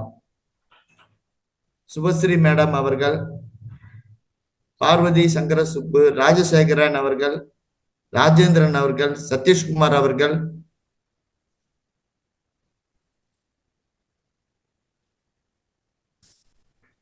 ஐயா நம்ம இறுதி நிகழ்ச்சிக்கு வரலாம் ஐயா. ஓகே ஐயா, நான் எனது நன்றிகளை கூறுவதற்கு முன்பு இப்பொழுது நமது இன்றைய சீனியர் மாஸ்டர் சிறப்பு பேச்சாளர் திரு விவிஜி ராஜு அவர்கள், retired executive director Airport Authority of India Limited, மிக அருமையாக பேசினார். நான் அப்ரிஷியேட் பண்றதுக்கு எனக்கு தகுதி இல்லை, அவ்வளோ அருமையாக பேசினார். அவர் முதலாக தனது மனைவியின் ஆஸ்துமா பிரச்சனை 21 வருடங்களாக எந்த ஆஸ்பத்திரிக்கும் போகாமல் அதை கவனித்து நிவர்த்தி பண்ணியுள்ளார். இரண்டாவதாக ஜார்க்கண்டில் ஏற்பட்ட ஏர்போர்ட்டில் ரூஃப் விழுந்ததை அதை திறம்பட சரி செய்து மிகவும் பாராட்டு, மத்திய மந்திரி அளவில் பாராட்டு பெற்றுள்ளார். மூன்றாவதாக நமது தமிழக முன்னாள் முதலமைச்சர் திருமதி ஜெயலலிதா மேடம் முதலமைச்சராக இருந்தப்ப இன்டர்நேஷனல் ட்ரேட் ஃபேர் கொண்டு வருவதற்கு சென்னை ஏர்போர்ட்டை நல்லபடியாக சீர் செய்து மாற்றினார்கள். முரல்ஸு பல ஓவியங்கள்லாம் வளைந்ததை பற்றி சொன்னார்கள். அதெல்லாம் நானே கண்கூடாக பார்த்திருக்கிறேன். மிகவும் அற்புதமான உங்களுடைய அனுபவம் பணியில். நாலாவதாக 2015 வந்த தானே புயலில் அவர் ஒரு மிகப்பெரிய உலக சாதனை பண்ணியிருக்கிறார்.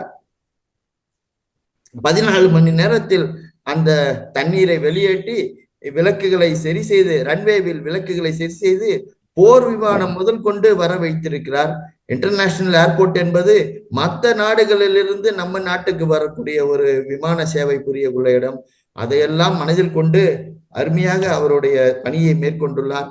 இந்த 4 அனுபவங்களுக்கும் அவருக்கு இந்த தியானம்தான் துணையாக இருந்திருக்கிறது என்பது அவரே சொல்லி இருக்கிறார். இதில் எங்களுக்கு ஒரு மிகப்பெரிய படிப்பினை ஐயா. இதை கேட்ட எங்களுக்கு உங்களுக்கு மிக மிக எங்களுடைய தாழ்மையான நன்றிகளை வணக்கத்தை தெரிவித்துக் கொள்கிறோம். மேலும் இன்று 3வது நாள் நிகழ்ச்சியில் பங்கேற்ற தொகுப்பு 2 நிகழ்ச்சியில் பங்கேற்ற அனைத்து நண்பர்களுக்கும் ஆசிரியர்களுக்கும் எனது நன்றியை தெரிவித்துக் கொள்கிறேன். எனது நன்றிகளை அசண்டன் மாஸ்டர் மகவதார் பாபாஜி அவர்கள், மிகப்பெரிய ஆசிரியர் திரு பத்ரிஜி ஐயா அவர்கள் நன்றிக்கு நன்றி. நமது மகவதார் அறக்கட்டளையின் நிறுவனர் திரு ரங்கநாதன் ஐயா அவர்களுக்கு நன்றி மற்றும் அனைவருக்கும் நன்றி கூறி, மேலும் நாளைக்கு ஞாயிற்றுக்கிழமை காலையில் 5 முதல் 7 மணி வரை வேர்ல்டு வெல்னஸ் மெடிடேஷன் 5 மொழிகளில் அது செய்யப்படுகிறது. அதாவது ஆங்கிலம், கன்னடம், தெலுங்கு, இந்தி, தமிழ் ஆகிய 5 மொழிகளில் கைடு பண்ணி ஒளிபரப்பப்படுகிறது. அனைத்து நண்பர்களுக்கும் லிங்க் அனுப்பப்படும். அனைவரும் அதில் பங்கு கொண்டு மேன்மை அடையுமாறு கேட்டுக்கொள்கிறேன். அது ஒரு நல்ல பயிற்சி. நான் தவறாமல் ஒவ்வொரு ஞாயிற்றுக்கிழமையும் அதை பயின்றேன். எனக்கு தியான முறை கற்றுக்கொண்டு வருகிறேன். மேலும் அடுத்ததாக நமது அடுத்த நாள் 4வது நாள் நிகழ்ச்சி ஞாயிற்றுக்கிழமை விடுமுறை. இந்த வேர்ல்டு வெல்னஸ் மெடிடேஷன் மட்டும் நடக்கும். நமது 4வது நாள் நிகழ்ச்சி திங்கட்கிழமை காலை 6 மணிக்கு தொடங்கும். அன்றும் 30 நிமிடங்கள் தியான பயிற்சி, அடுத்த 30 நிமிடங்கள் ஆன்மீக ஞானத்தை பற்றி நம்மிடம் சீனியர் மாஸ்டர் லதா சந்திரசேகர் அவர்கள் பேசுவார்கள். அதில் சைவத்தை பற்றியும், சுவாத்தியாயம் புத்தகங்கள் படிக்கிறதை பற்றியும், அடுத்தது சஜ்ஜன சங்கத்தை பற்றியும் பேசுவார்கள். அதை அனைவரும் கேட்டு ரசிக்கலாம். ஐயா, ஒரு சின்ன கோரிக்கை ஐயா. இப்பொழுது கடைசியாக திரு பார்வதி சங்கர சுப்பு அவர்கள் கையை உயர்த்தி இருக்கிறார்கள். தயவுசெய்து அவர்கள் கோரிக்கையை, அவர் சந்தேகத்தை தீர்க்கும்படி உங்கள் தாழ்மையுடன் கேட்டுக்கொள்கிறேன். திருமதி பார்வதி சங்கர் சுப்பு பேசலாம். ஐயாவிடம் பகிர்ந்து சந்தேகங்களை கேட்கலாம். ஐயா வணக்கங்க ஐயா. வணக்கம் மேடம். வணக்கம் சார். நீங்க சொன்னது இன்னைக்கு தான் நான் வந்தேன். இன்னைக்கு தான் தியான பயிற்சிக்கு வந்தேன். புதுசா இருந்தனால தான் எனக்கு அந்த லிங்க் கிடைச்சது. ஒரு பாப்பா சொன்னாங்க. நீங்க சொன்ன இதெல்லாம் கடைபிடிக்க கரெக்டா இருந்துச்சு சார். இன்னைக்கு தான் வந்திருக்கேன். நான் தொடர்ந்து வர்றேன், பயணிக்கிறேன் சார். கட்டாயம் மேடம். நீங்க சொன்னது உங்க மனைவிக்கு அந்த ஆஸ்மாவுக்கு இந்த தியான பயிற்சி மூலம் தான் குணப்படுத்தினீங்க இல்லையா சார்? ஆமாங்க. சரிங்க. ஒரு நாளைக்கு அவங்க 30 மாத்திரை போட்டுப்பாங்க. 3 மாசத்துக்கு ஒரு வாட்டி ஐசியூ போடுவோம். அந்த மாதிரி தியானம் பண்ணி 30 மாத்திரை, 20 மாத்திரை, 25 மாத்திரை, 20, 15, 10 இந்த மாதிரி படிப்படியாக கம்மியாகி 1 வருஷம் தொடர்ந்து அவங்க தியானம் பண்ணுறதுனால இப்போ ஆஸ்மாக்காக நாங்கள் ஹாஸ்பிட்டலுக்கு போல 24 வருஷங்கள் ஆயிடுச்சு. அதான் நீங்க ஹாஸ்பிட்டல் பக்கத்துல வீடு இருந்தீங்க. எங்க வீட்டு சார் ஆர்மில தான் இருந்தாங்க சார். ஆர்மி ஏர்ஃபோர்ஸ் இல்ல, ஏர்போர்ட் விமான நிலையம். நீ ஏர்போர்ட் விமான நிலையம். ஏர்போர்ட் நிலையம். சரி. அவங்க ஆர்மில இருந்தாங்க எங்க வீட்டு சாரு. ஏர்போர்ட். ஓகே சார், நல்லது. நீங்க சொன்ன கருத்துக்கள்லாம் நிறைய கேட்க இன்னைக்கு ஒரு வாய்ப்பு கிடைச்சது எங்களுக்கு. ஓகே மேடம், கடன் பிடிங்க, நம்பிக்கை வச்சு தியானம் பண்ணுங்க, ஒழுங்கான மூச்சு மேலுக்கான முறையை நீங்க கடன் பிடிங்க. கட்டாயம் அதுல நிறைய நன்மைகள் நம்ம அடையறதுக்கு வாய்ப்பு இருக்கு. ஆமா, இன்னொன்னு சொன்னீங்க, மூளையில நிறைய நமக்கு ஓடிட்டு இருக்கும் நிறைய ஒரு நிமிஷத்துக்குன்னு. சரி, தியானம் எப்பனாலும் பண்ணலாமா, இந்த குறிப்பிட்ட டைம் தான் பண்ணணுமா? இல்ல, உங்களுக்கு எப்ப சமயம் இருக்கோ அப்ப பண்ணுங்க. எப்ப சமயம் இருக்கோ 24 மணி நேரத்துல அப்ப பண்ணுங்க. இப்ப நீங்க காலங்காத்தால பண்ணீங்கன்னாக்கா, நீங்க ஏதாவது வேலைக்கு போறீங்க, அப்படின்னாக்க எப்படி பண்ண முடியும்? அதே மாதிரி ஆமா நைட் டியூட்டி பார்த்து வரீங்க, ம் காலங்காலத்தில் எந்திரிக்க முடியாது. ஸோ எப்படி பண்ண ம் முடியும்? அதனால எந்த சமயத்தில் 24 மணி நேரத்தில் உங்களுக்கு எப்போ ஓய்வு கிடைக்கிறதோ அந்த ஆ சமயத்தில் நீங்கள் பண்ணுங்க. சரிங்க. ஆனா உங்களுக்கு நீங்க வேலை பண்றீங்களா? இல்லைங்க, இப்ப வீட்டுல தான் இருக்கிறேன். ஓகே. ரொம்ப சிறப்பான சமயம் என்னன்னாக்க, காலங்காத்தால எந்திரிச்ச உடனே பெட் மேல உட்கார்ந்து தியானம் பண்ணிடணும். ஓ, அதே மாதிரி பெட் மேல. நைட்ல ஆ படுக்கும்போது பெட் மேல உட்கார்ந்து தியானம் பண்ணுங்க. தியானம் பண்ணி ஆ அப்படியே தூங்கிடுங்க. முழு தூக்கம் சரி. தியானம் ஆகும். இது ஓ ரொம்ப சிறந்த சிறப்பான சமயம். இது முடிஞ்சா இதை கடைப்பிடிங்க. ஓ, ஓகே. இரவு தூங்க பயில கூட நம்ம பண்ணலாம். ஆமா பெட் மேல உட்காந்து ம் இப்ப படிக்க மேல உட்கார்ந்து அப்படியே தியானம் பண்ணி அப்படியே தூங்கிடுங்க. அதே மாதிரி காலங்காத்தால எந்திரிக்கும் போது கட்டில்ல இருந்து நீ கால் கீழே வைக்க கூடாது. கட்டில் ம் மேல் பெட் மேலேயே உட்காந்து உடனே அங்கேயே உட்காந்து தியானம் பண்ணிட்டு அப்புறம் வேலை பண்ணுங்க. எனக்கு ஒருவேளை கட்டில இருந்து கீழே இறக்கி வந்தீங்க, அப்புறம் வீட்டு வேலை வந்துடும், அது வந்துடும், இது வந்துடும், தியானம் பண்றதுக்கு சமயமே இருக்காது. மனம் வந்து கண்ணாமண்ணா நம்மள மாத்தி தியானம் பண்ணாத விட்டுரும். அதனால சரி. அதே மாதிரி நைட் எல்லாம் எல்லா வேலை முடிஞ்ச பிறகு படுக்க போகும்போது என்ன வேலை இருக்கும்? ஒரு வேலை இருக்காது. அப்போ ஆ உட்காந்து தியானம் பண்ணணும். அப்ப எந்த சரி. விதமான மனம் வந்து வேற சாக்கு சொல்லாது. ம் ஸோ அதனால படுக்கும்போது எந்திரிக்கும் போது முன்னாடி நீங்க தியானம் பண்ணி வேலையை பண்ண ஆரம்பிச்சீங்கன்னாக்கா ரொம்ப அற்புதமா நடக்கும். அப்படி ம் இல்லை மற்ற சமயத்துல நான் பண்றதுக்கு வாய்ப்பு இருக்குன்னா மற்ற சமயத்துல பண்ணுங்க. ஒன்றும் ப்ராப்ளம் ஆ கிடையாது. ஆனால் அதனால இந்த சமயம் தான் எங்கேயுமே எழுதி வைக்கல. ம் ஓகே மேடம். ஆ நல்லதுங்கய்யா, நன்றி. உங்க ஓகே கேட்டதுக்கு நன்றிங்கய்யா. ஓகே இன்னைக்கு தான் வந்தேன். உங்களுடைய சொற்பொழிவு நீங்க சொன்ன ஏதோ கேட்கறதுக்கு ஒரு வாய்ப்பு கிடைச்சதுக்கு நன்றிங்கய்யா.